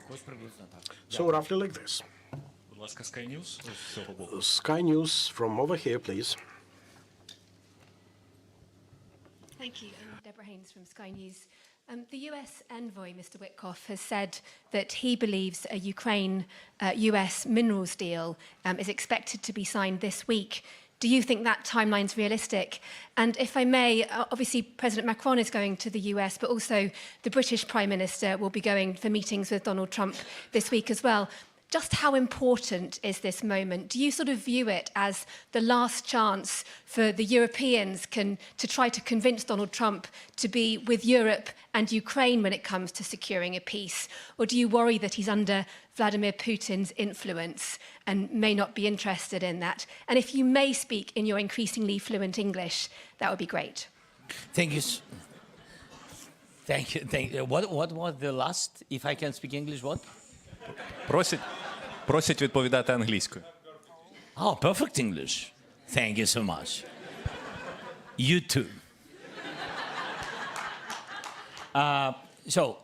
First of all, the visit of the president of French, Emmanuel, and the visit of Kir after Emmanuel, this week. Yes, next week. Yeah, very important because they have to be at the table, to my mind. I mean, Europe. And who will represent Europe, I can't tell you now exactly, but I think that one person will represent EU, and of course, UK has to be at the table. And if we speak, for example, about security guarantees, I said to my partners, to my mind, we have to count on Turkish present. Why? Because it's very important. Who will be ready to give us real number of contingents? Real number of people, troops or ships, fleet, and etc. So we have, with all respect to everybody, I mean this. So that's why I think that we have to think about it.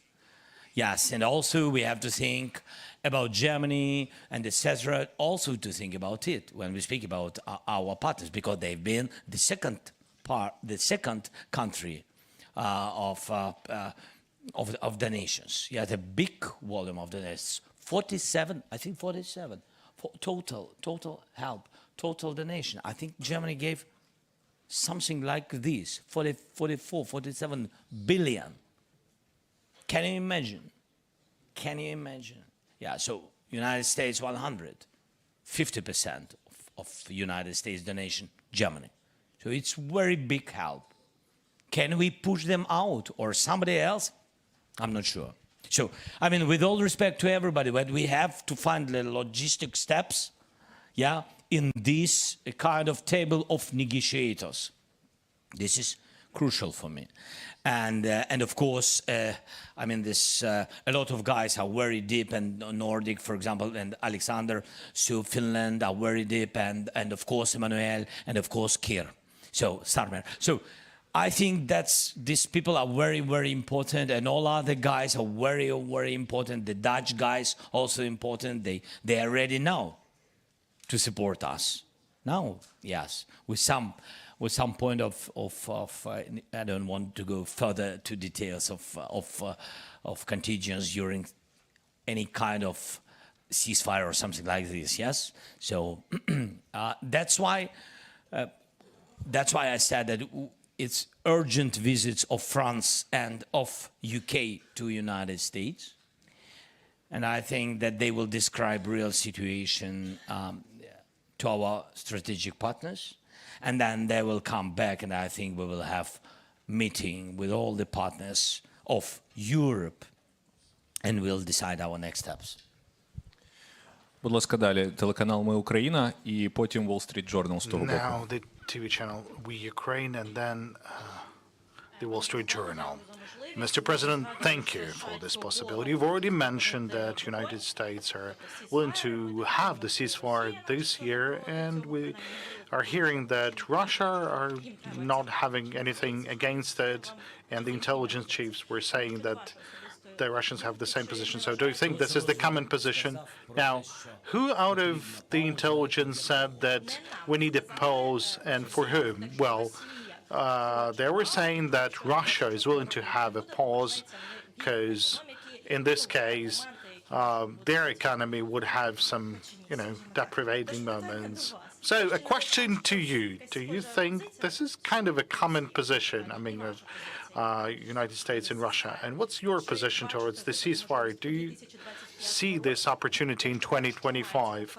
If yes, what would need to be happened before that, and what would be what should be the front line, how this should be happening?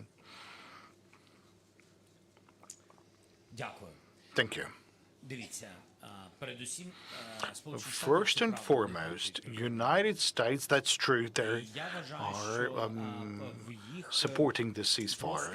And I believe that in their environment, they believe that this would be an end of the war. And I'm confident that they believe that this is a big success and that Putin will not take risk and move on once again. While we believe that the security guarantees should be there, yes, we understand that it means a lot of spendings, and we want to guarantee the security for our people. Otherwise, well, there will be a question. What about our military? There are people, they're on the front lines, they're standing their ground. So if we are finishing the hot phase of the war, then these people will need to have a rest. These people will need to return to their families if this is the end of the war. If this is not the end of the war, if there is no security guarantees, then what should we do? Should they stay there? Well, there wouldn't be any shots fired for a certain period of time, but they will still there, waiting until for the risk of the new repeated aggression. So that's an uncertainty. Uncertainty, that's bad for the whole world. Everyone will lose out of that. We will lose. The U.S. will lose, because it can be. Can you look victorious if you have made a ceasefire and then another war started in a year? Then are you victorious at that? No. And Russians will prepare, and there will be a repeated offensive. And this is very dangerous for everyone. So whenever we're talking about the end of the whole phase of the war, we have to clearly understand how this is going to end, what security guarantees are provided to us by our partners. You shouldn't be expecting anything out of Russia. We don't need any security guarantees from Russia. We don't trust them. Let the partners believe. That's their decision. But whenever we are considering the model of security guarantees, we should be taking into account any words, any promises given by the Russian Federation. That's my position. This is different from the partners, but this is my position. We cannot base or to have the foundation of the security guarantees in the form of the word of the Putin or the promise of the Putin that he will not return. We're not going to do that, but building of security guarantees, we started talking about that, and as I've said, I'm convinced that, at least as of now, the army, which is capable, this 800,000, it doesn't mean that after the end of the whole phase of the war, it doesn't mean that the people won't be able to return home. And I gave the task already at the session of the headquarters of the Supreme Commander-in-Chief, because this is the contract armed forces, so they need to think that if and when the whole phase of the war will be finished, then the military will have to kind of do some steps. The people who got mobilized as volunteers, who signed contracts, so they kind of mobilized for the war, so the military will have to be prepared for transferring to fully contract-based armed forces, but surely you can do that only when you're ready, when the whole phase of the war is over. When the whole phase of the war is over, you start developing the agreement to put an end to the war, in any case. So that's a comprehensive steps, a lot of comprehensive steps you would need to think of, but we start with what we have as of now. If everyone willing to have the end of the whole phase of the war, we want security guarantees for Ukrainians. Now, the Wall Street Journal.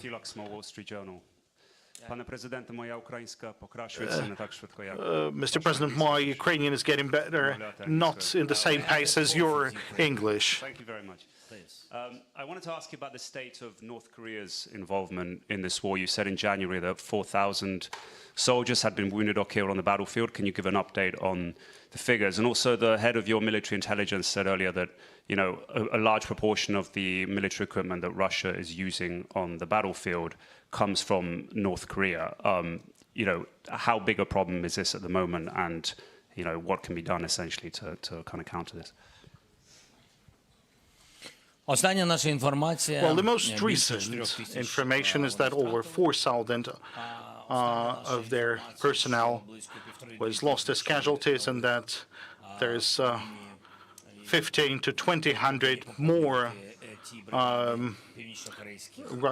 North Korean soldiers would need to be kind of engaged to reinforce those brigades. So they might be coming. As for any others, we don't have any other additional information. They have a relationship with North Korea, pretty serious.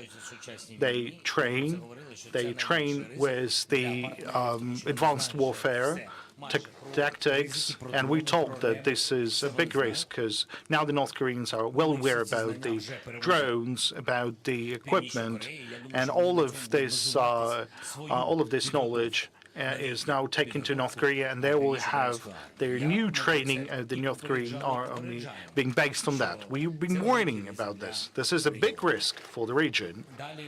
Then they continue with the supply of artillery shells from the North Korea to Russia.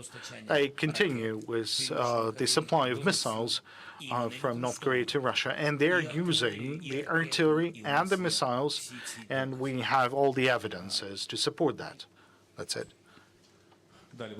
Then I would like to pass the floor to Chile. So thank you for the support, and thank you for taking such a long travel. Juan Vallejo from Chile. Well, 3 Chileans have died in this war. One of them is Gonzalo Lira, a journalist who died last year in Kharkiv while in detention. His family and some Chilean politician claims that you ordered his killing. What can you say about that, and how do you respond to the support that President Gabriel Boric has given to you? Who gave the order? You ordered. The family, yeah, the family of Gonzalo Lira and some politicians from the left wing of my country are saying that you ordered the killing of him because he was supposedly a Russian agent.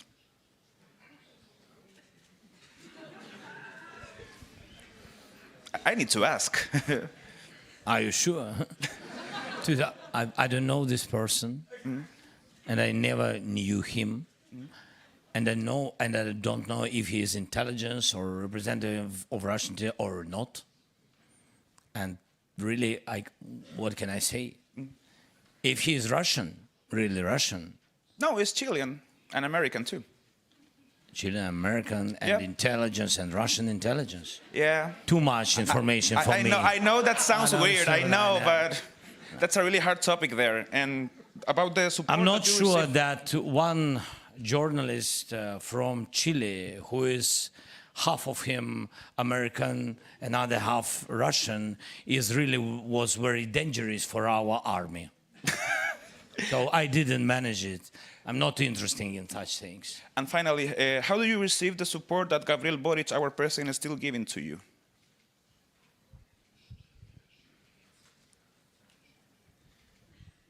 Як ми отримуємо? How do we receive it? Ми вдячні будь-якій підтримці. Well, how do we assess? Well, we are grateful to any support for the humanitarian support, so we count on the continuation of this support. And as long as the war continues, we are grateful to everyone. Thank you. Now, Obos. Thank you. Thank you. Thank you for this opportunity to answer the question. The question regarding the military production and our weapons. The partners from Germany said that they are constructing the second factory, and earlier you were mentioning the drones, the missiles, and our ballistics. So can you tell us about the successes, whether it's flying or not flying? Well, Polyanica is kind of flying. The HAL or Peklo is flying. Ruta is also flying. They are successful. There's some successful hits, and I can only extend words of gratitude to our military industry and our production. And those three things, they're flying, they're successful. The ballistics is on the way. It's being prepared. Thank you. Now, Newsmax from this direction, please. Newsmax, please. Mr. President, Zach Andrews, Newsmax, thank you. President Trump wrote on his platform, Truth Social, that you are a dictator without elections. He is the first world leader, to our knowledge, to call you a dictator. Meanwhile, Vladimir Putin has stopped short. He calls you illegitimate. You responded saying that he lives in a disinformation bubble. Can you explain what a disinformation bubble is, what it looks like in more detail, and who could be behind it? What is behind it? What mechanisms create this kind of disinformation? And to follow, sir, if within the last week of these exchanges, have you seen any polling of Ukrainians' public opinion about your leadership as president? Can you tell us how your support level is currently in Ukraine?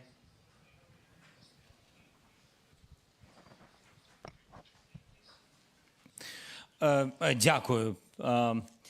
Thank you. Якщо не звертати увагу на If not to point to the previous week rhetorics of the president towards me and my characteristics. Now, as for the figures, I'm always very pragmatic and clear and solid about this. Otherwise, all of this disinformation that might be coming from any source, otherwise that might have an impact either inside of United States or inside Europe or inside of Ukraine. That's why, like 4% of the Ukrainians supporting me, that's one of the signals that was spread by the Russians. That's why I was saying that I believe that this is a disinformation attack. I wasn't telling that with relation to President Trump. I'm just saying that he might have certain sources, and I think we need to take a look at the priorities. And I think one of the priority would be having direct dialogue with me to understand what is happening. There is also the official and social platforms for doing the polls, for doing the social surveys that everyone is trusting, and I would point the attention to them, because 4% and the actual 65% of support that I have now, this is the number of people trusting trusting me as the president of Ukraine. I think that's a significant difference. I mean, 4% and 65%. And I think that this is not a mistake. This is the information, the disinformation, which has an influence. So if our side won't be responding to that, then there will be other information coming in. An example, this 500 billion of US dollars of Ukraine to the United States. These are also very dangerous numbers, because at a certain point of time, it could be like some sort of documents, and you might be told that you are keeping silent, you are not showing the documents, you're not showing the financial documents or structures. And at a certain point of time, you can hear that, okay, we're not willing to help you anymore because we gave you 500 billions and you would need to return that, otherwise there would be no support. So this 4%, this 500 billion, the dictator, the elections, all of that are dangerous steps to weaken Ukraine, the social opinion inside Ukraine and outside of Ukraine and among our partners, because our foreign partners, they're looking at the society, whether the society supports Ukraine or not. If the social survey shows that Europeans and the Americans are supporting Ukraine, then the leaders of those countries are supporting Ukraine. If the leaders are starting to describe something with their own words, and if they're starting to use the numbers, the proper numbers, then this will have an impact on the social opinion of the citizens. So I'm not responding to the words coming from the President of Ukraine. I'm responding to that signal coming from the United States, and I thought it was dangerous. That's why I believe that any direct talks, we have a possibility, we can talk, we can meet. I believe we need to have meeting. For example, there are many talks of the Hungarian leader saying that Ukraine doesn't need the NATO. There's signals coming from the Hungarian leader. I don't want to go to personalities, but I want to detail this example till the very end.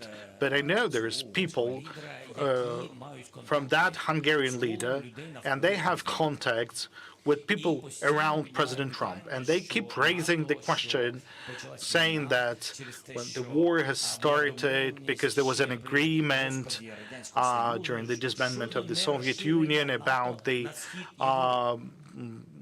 the lack of further extension of NATO towards the Eastern Europe. And that was one of the reasons for Putin to attack Ukraine, that Ukraine could be admitted to NATO, and NATO is the faulty party at this point. Now, that is dangerous. Why? First and foremost, this is not true. Because truly, the Soviet Union were agreeing with the United States that there will be no deployments of NATO, and NATO won't extend and would have new members from the Eastern Europe, and that was before our independence, before the independence of Russia. Then I have a question. Then how a Hungary that received a membership of NATO in 1999 and was in the list of those countries that NATO shouldn't be extending to, then how the leader of Hungary, why the leader of Hungary is not afraid of raising this question? Because should you roll it back, then if you will take a look at the list of the countries that according to Putin should be not in NATO, then why is there the Czech Republic, the Bulgaria, the Romania, the Hungary, while the Baltic countries, the Slovak Republic, also big hello to Fico and Orban. Aren't we talking about, is there any risk about telling about this? Isn't that the risk for their societies and their countries? Now, isn't that the risk that all of those countries who joined NATO after certain arrangements, well, the so-called arrangements of the Soviet Union and the United States, that all of them Well, if Ukraine won't be able to withstand, then all of them could be under attack or under the presence of Russian armed forces on their own territory. That's why I was saying that all of this disinformation, we can, spend hours about that. And I gave you a detailed example with NATO, and I believe that it's a dangerous example. And I truly want President Trump to talk to me with those who are at a table and not walking around this table. Будь ласка, Ліга Нет. Liga Net, please. Валерія Кондратова, Ліганет. Mr. President, recent developments attest to Russia's intentions to get closer with the US, as well as that US will certainly reduce our assistance to us. Meanwhile, China is gradually drifting away from Russia. May we consider China as a backup option in these conditions? Thank you for your question. I'm used to fighting until the end of it. I'm rather reluctant to talking about Plan B, at least loudly. We have to do everything not to lose the US. Before the war, our trade with China was exceptionally big. It was okay. We earned money each, and it was higher than our turnover with Europe. Then we had sea blockade, and the rest is history, as they say.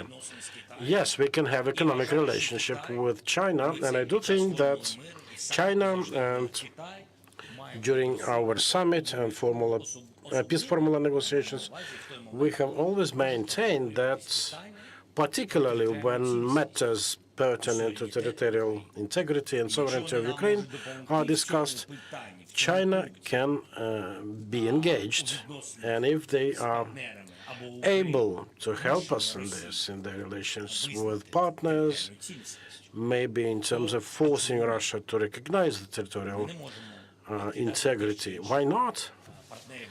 We may not just, push away partners, but there are no serious signals from China about them being ready for something.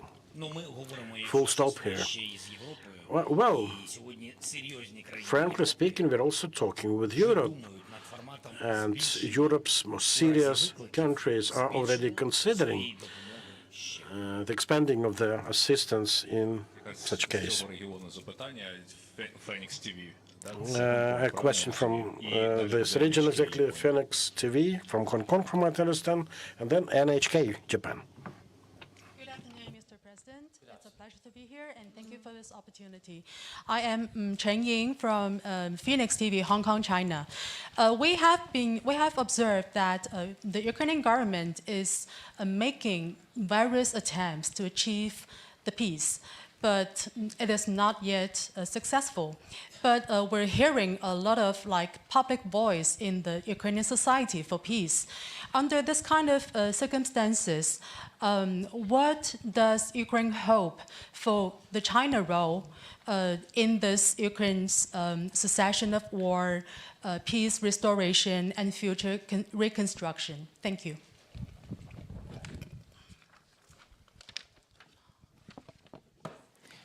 Відновлювати Україну. To recover and restore. About renovation of Ukraine. It's a big volume of money. It will be after the war. But to renovate Ukraine, it's mean to give security guarantees to Ukraine. That will be the priority. The priority will be Ukrainian business and the business of all the countries who will give us security guarantees. And I think that's about just in relations with all the partners. They will give us security guarantees, and we will give their businesses possibility to renovate Ukraine and have money on it. What about China? So, first of all, I think that China has big interests in Europe in EU in relations for your economy? I think so. And I think so that in this case, China can help us with any possibilities to stop Putin and with respect of our territorial integrity, to help us, especially in this point. We don't need weapon and etc. We never asked China about weapon because we know answer. But I think that is important. So if China can help us in it, if they really have interest to have a role in this, we are ready to speak about it. Thank you. Так, будь ласка, NHK, Японія. And NHK Japan, please. Thank you, President. I'm Ryoji Ito from NHK, Japanese Public TV. My question is, what do you expect to Japan for the support of Ukraine, especially in diplomatic field? Japan is a member of G7 and has a strong alliance with the United States. So what kind of diplomatic role do you expect to Japan to maintain the international order and international law, international rule and the democracy? Дякую дуже. Японія дуже хороший наш партнер. We thank you. Yeah, Japan is our very good partner, and we deeply respect Japan. You helped us a lot. Japan is presented in Ukraine. It will be presented in Ukraine. Japan gave one of its biggest non-lethal support package, humanitarian, financial. We've built some serious relationships. We had a conference on recovery of Ukraine in Japan. We envision a lot of things to be done together with Japanese colleagues. We're thankful to you for that. I'm very much sure that in future negotiations, Japan will play one of the big roles. As I already have said today, about 15 billion were provided to us by your Japanese partners, and we are deeply thankful for that. Yes, you're in the G7, and the new Prime Minister of Japan will be here online with us today. We'll be glad to talk to him. Next, Громадське радіо. Можливо. Українська правда, possible. Thank you. Mr. President, I have a question towards potential stopping of U.S. assistance. You mentioned Patriots. What if U.S. refuses from giving us Patriots? Will it mean that our cities will be laid bare? How critical the aftermath might be for the front line if the U.S. stops weapon supply. And the focus may a bit shifted, but this is a matter of great importance and concern for the military. The army is exhausted. Is it possible to have clear-cut service times at this point of time? Because the people really are surprised at the level of benefits available to 1824 contract signatories. Well, there are certain things that sort of fell out of tune regarding this 1824 contract system. It concerns young people who volunteered to go to the front line. Before this law emerged, I ordered to resolve the matter. These people will be able to choose brigades with correct training procedures and so on. Not to say that there are no good brigades. We've pre-agreed it with the military that there will be a test run for 2 months, and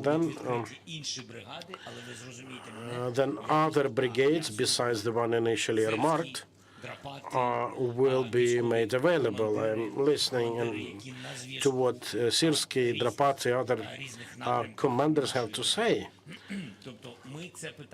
So we will resolve that matter.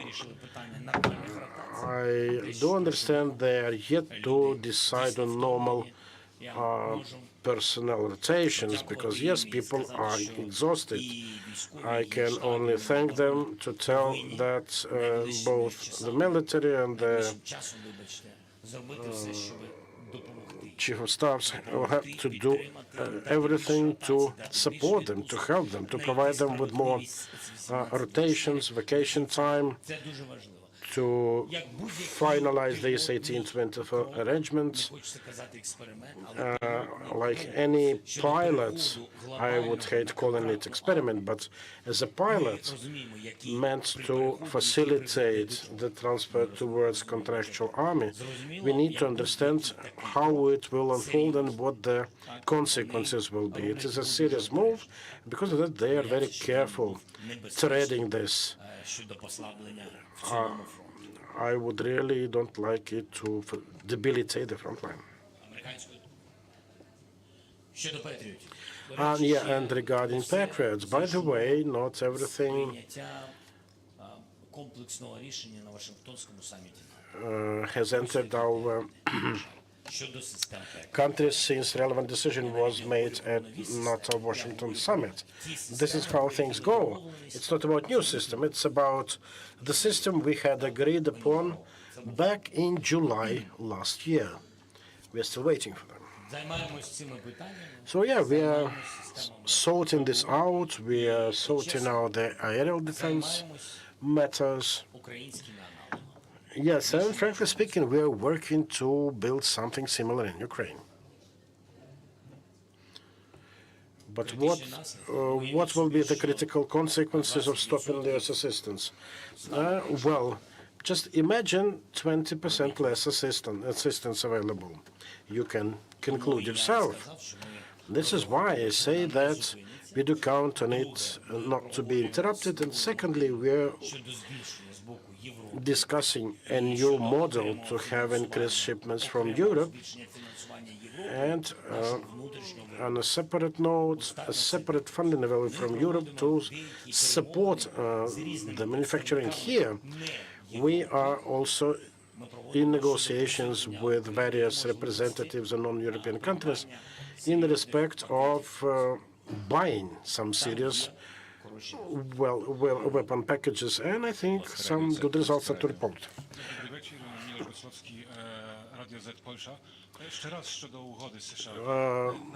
Once more regarding this agreement with the US, how many years it will be intended for? How many years will be needed to dig 500 billion euro worth of minerals? Will it take eons? And second question, are you going to offer some similar agreement to other countries? Well, first of all, we do not recognize the 500 billion debt. European countries also provided money to us, and we want to be co-owners of any given fund. So yes, we do not recognize the debt. It won't be like that. The last version of the agreement, and they brought it here, there is no mention of 500 billion, and we are glad that our US partners at the moment have no this question of 500 billion, so nothing to discuss regarding that.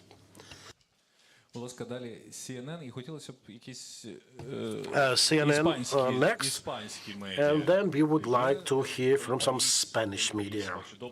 El País, yes, after CNN, please. It's a week in your relations with Washington. Do you think you can mend your relationship with President Trump? And secondly, has it been spelt out to you what happens if you do not sign up to this rare earth minerals deal, in terms of US aid and whether it continues? Can you repeat your question, please? Repeat, please, your question, because translation was was a little bit. You've had a long week in relations with Washington. Do you think you can mend your relationship with President Trump? And secondly, have the American side spelt out to you what happens if you don't come to an agreement over this rare earth minerals deal in terms of what it means for US aid? As I said, we want successful agreement. And if we will understand each other with partners, I hope that it will be. We will sign the first agreement or memo on which base I will prepare other documents. So I hope that it will not have influence on other steps of the United States, and they will not cancel or stop or freeze any support, especially military support, to Ukraine. That's crucial for us. The President? My relationship with President Trump? It never was in such best way. Can you improve it? Can you mend it, you think?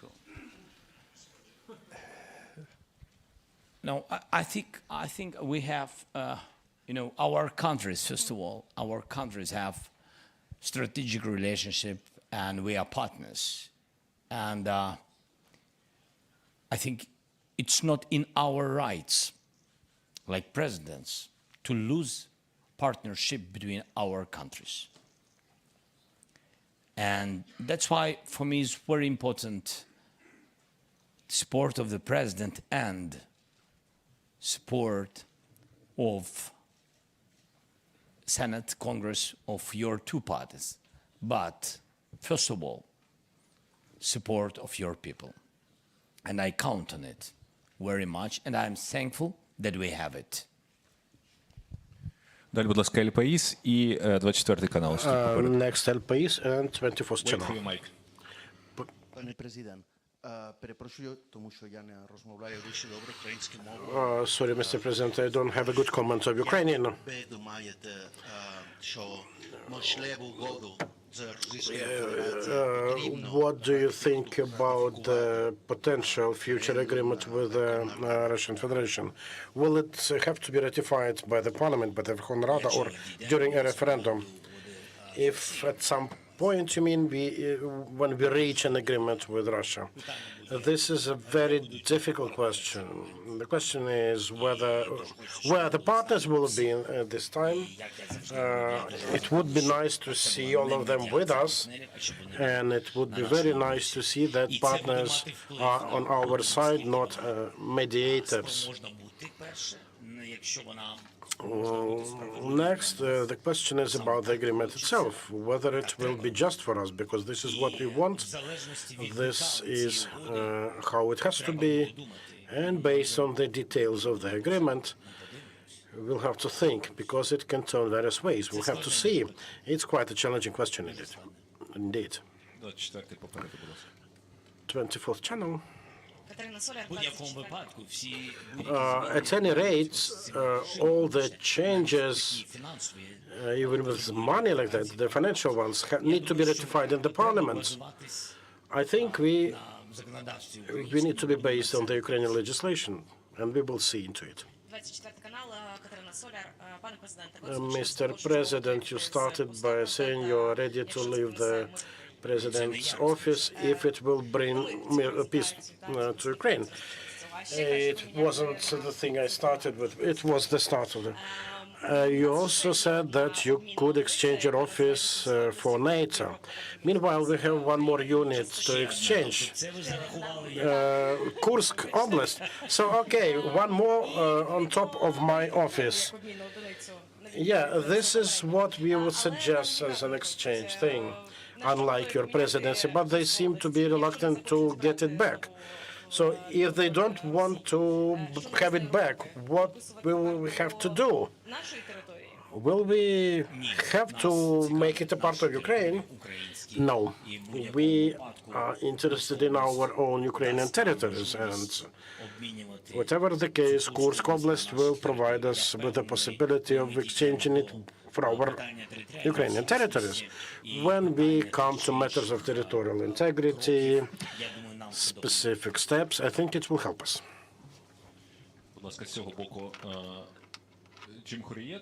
And Jumhuriyet from here, Sai, right?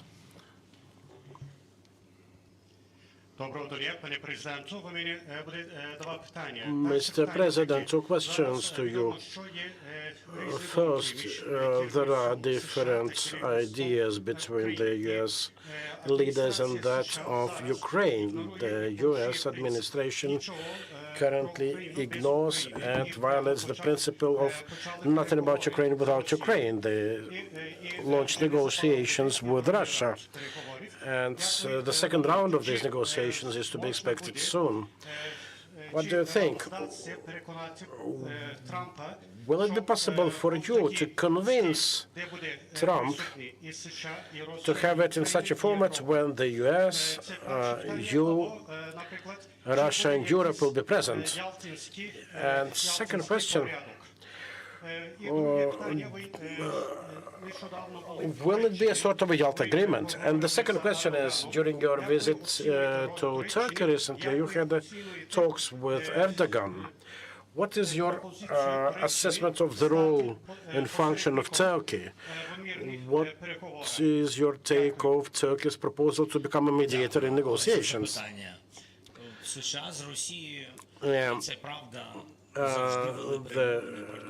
The United States have always been in talks with Russia throughout this war. It was always true. It has been true. It just wasn't for the public eye. But now it's very public and very serious, and because of that, much more dangerous.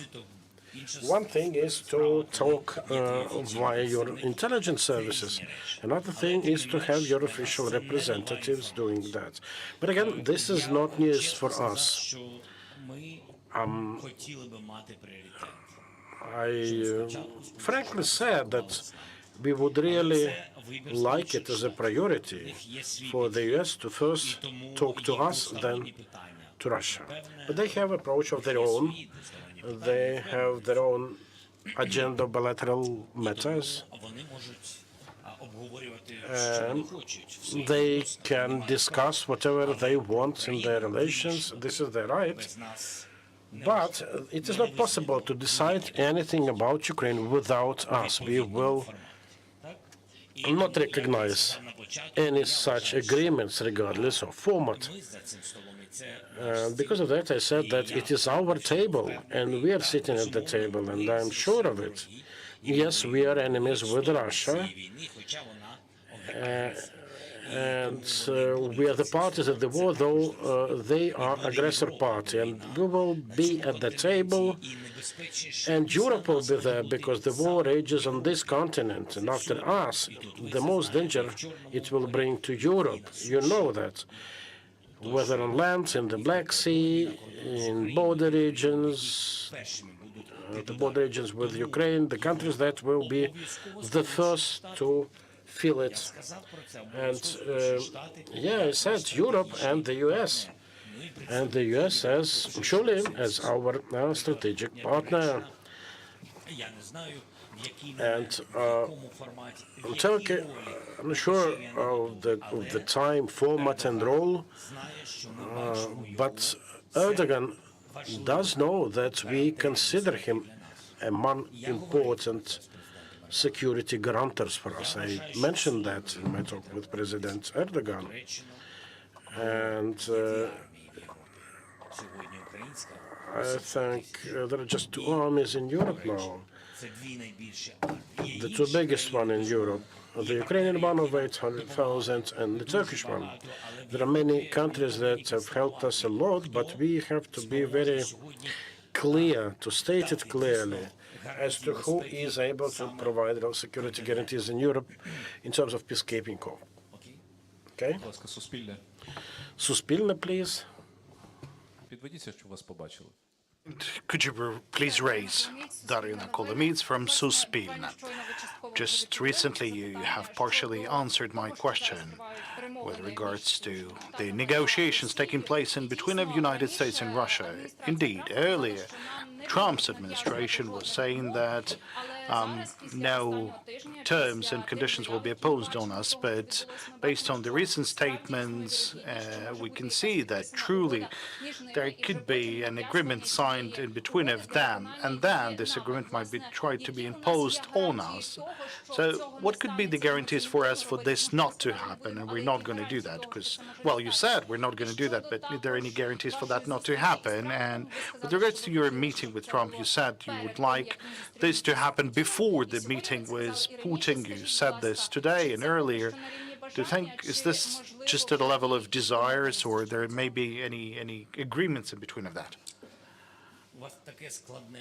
I have a very difficult question. You know, the construct, the wording, the philosophy of this question. So let me try to kind of deconstruct that, if I understood you correctly. You're saying that if something's going to be imposed upon us, that we will not be recognizing that. But you're saying, but this is something that you're saying, and you're talking about me, and what are the guarantees for us? If I'm telling you that we are not going to recognize that's one of these important guarantees, that we shall not be recognizing something that is bad for Ukraine. I'm not going to sign what's bad for Ukraine. So, or did I get you wrong in terms of your question? What about the meeting with Trump? Any agreements, any arrangements? Are there any previous agreements or arrangements, or it's just you're willing to have a meeting with him before the meeting with Putin? I believe it's the right thing in order not to shift the accents and priorities, like who's who, to whom. I believe that it will be kind of a mistake for Ukrainian society, because there will be a disbelief to the United States if he would be meeting with President Putin first. And I think that would be wrongful or bad for the U.S. society, because they won't understand what is happening. And as long as our nations are helping one another, are friendly to one another, the same would go for the leaders of those countries. And that should be the case. That is the right way.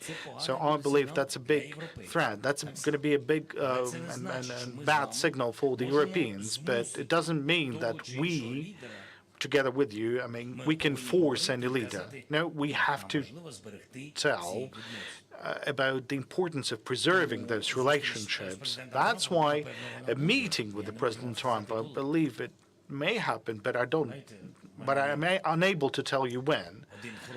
You know, there's one great leader. I'm not going to give you the last name. A leader of one country, and he kept telling me, like, I very much invite you to come to my country. And I tell him, yes, I really want to come. And like the situation continues for 3 years. He's not giving the date, and I'm not coming. But every time we have a meeting, and he kept asking, you know, why aren't you visiting my country? And I'm saying, look, I'm ready. It's difficult for me today, yeah, but he understands whenever you have a window in your schedule, like just come whenever you can. And I'm saying, okay, but when you'll have a window of opportunity in your schedule. The only benefit, the only plus is that recently he sent a letter to me, and there's the date. So that's the only benefit. The time will come, the moment will come. We'll have a meeting with President Trump, and it's impossible without that. It's impossible to finish the war without one party, without Ukraine. It's impossible. And if the United States, I don't really believe in that, if they will agree with Russia about us, without us, then this agreement won't have any success if we will not kind of confirm the terms of this agreement. Good. Now, the news hour from Netherlands, please. Mr. President, Gert-Jan Dennekamp, Dutch television. Hi. Hello. You were going to say something on Dutch support this afternoon. You started the sentence, but you didn't finish it. Can you elaborate what the Dutch have promised? And the second thing is the biggest party in the Netherlands is critical towards support for Ukraine. A minister of this party said that you're not an elected president. I think that's a trend in more countries like America, but also wider in Europe. Do you notice that in your contact with leaders? And does that mean you have to change your tone also and your approach towards these leaders and these countries? Well, usually I always change the tone, and I'm kind of openly fighting against that, because I believe that this is one of the formats how you can stop this or that wave, and I believe there's a range of waves that we've managed to stop by not keeping silent. You've seen the public part, but I could have like 15 or 20 conversations online, could have meetings offline. I could do many things in order to stop very risky, very kind of rightward directions or statements.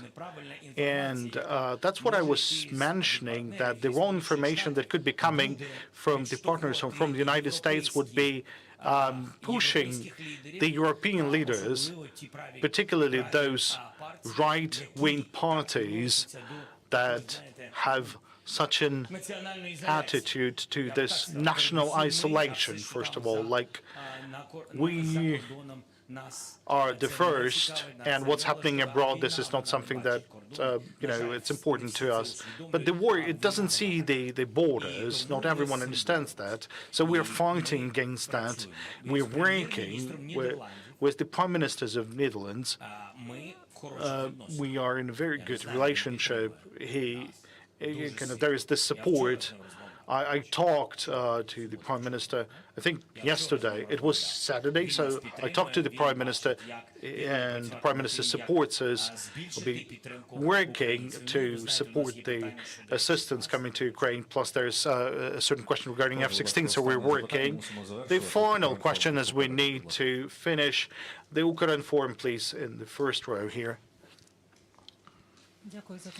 Thank you for such a possibility. Mr. President, recently, on the political agenda, the elections, the issue of elections has become very topical, even though the legislation is still the same and the martial law is not over. It's hot on the front line. So do we have a pressure from the Western partners? So are they pressing on you with regards to the elections? What could be the conditions for the elections? The issue of elections was raised by the Russians, and there is a lot of information because of that. The issue of elections came up in the United States, and there's no secrets about this. And the partners never raised this issue. So that is the wave. I think that this is a serious one. I would consider that one of those dangerous or risky steps to a certain format over pressure being imposed on Ukraine, and preparing certain documents that would be good for someone, but not us. So we need to stand on our ground. We need to stay strong and to fight for our independence, because that would be the question to be raised. And I believe this is a dangerous wave. That's why I was harsh, maybe too harsh, even too harsh in my kind of attitude to that, stopping this wave. I'm not doing that by myself alone, but publicly understand what is happening. As for the elections, look, if we would be having the elections right now, then for us it would be clear from the state of security, that would be story number one, to have a democratic election so that they would be recognized later on. How the people will be voting during the war, how they would be voting, how the people on the front line would be able to vote. I don't understand how that can be done. I'm not even telling that that's contrary to the Ukrainian legislation, contrary to the constitution of Ukraine, but what's important, the security, how the soldiers would be able to vote. Well, there would be no options for that. Like today, 267 drones were used today to attack us. Now, imagine, like 267. Well,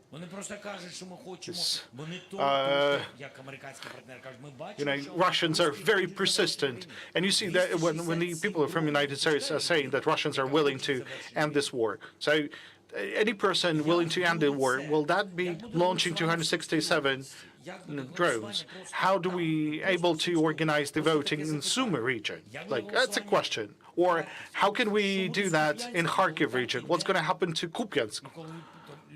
I mean, we evacuate people from there. How we can do that? So it's going to be the elections, or what would be the option for the people abroad? How do we prepare the infrastructure? What about the observers? Will the observers arrive to the front line? How many of them? I mean, how many observers would be arriving to Kramatorsk or to Sumy region or to Kharkiv region? How about Pokrovsk? Any volunteers among the observers to come to Pokrovsk?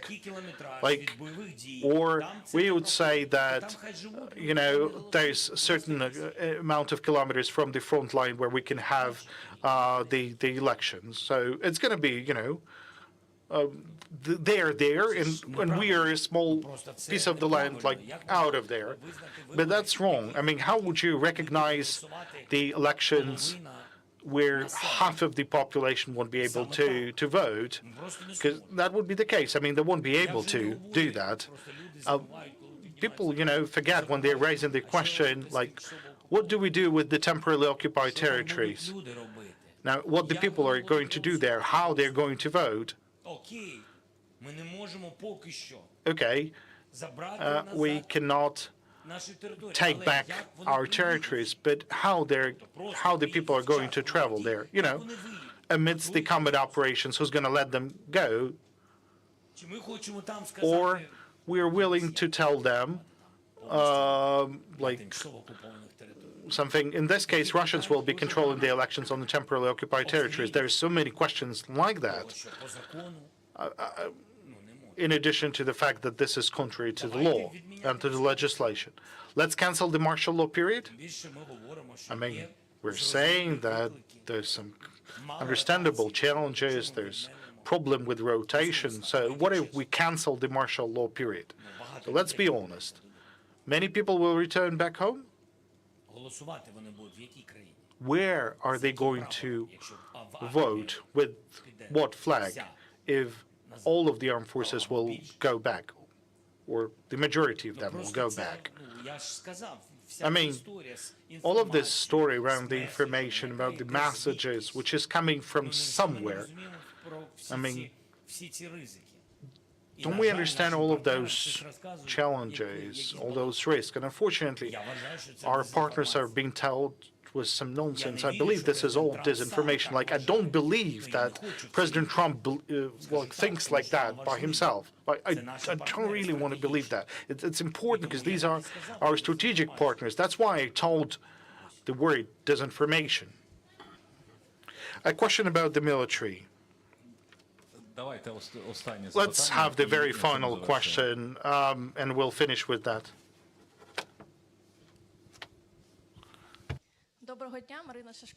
Marina Shashkova, The Telegraph. Mr. President, recently 2 generals were detained and a colonel, and they're saying that they're negligible, and because of that, part of the territory of Kharkiv was lost. And you were positive about those detentions, but the Defense Committee of the Parliament mentioned that there's this combat immunity and that the service personnel are immune to criminal responsibility during the martial law. So do you think this situation will result in many prosecutions of the military or military commanders for the decisions taken during the combat? And do you think that would result in the loss of trust in between of the authorities and the military?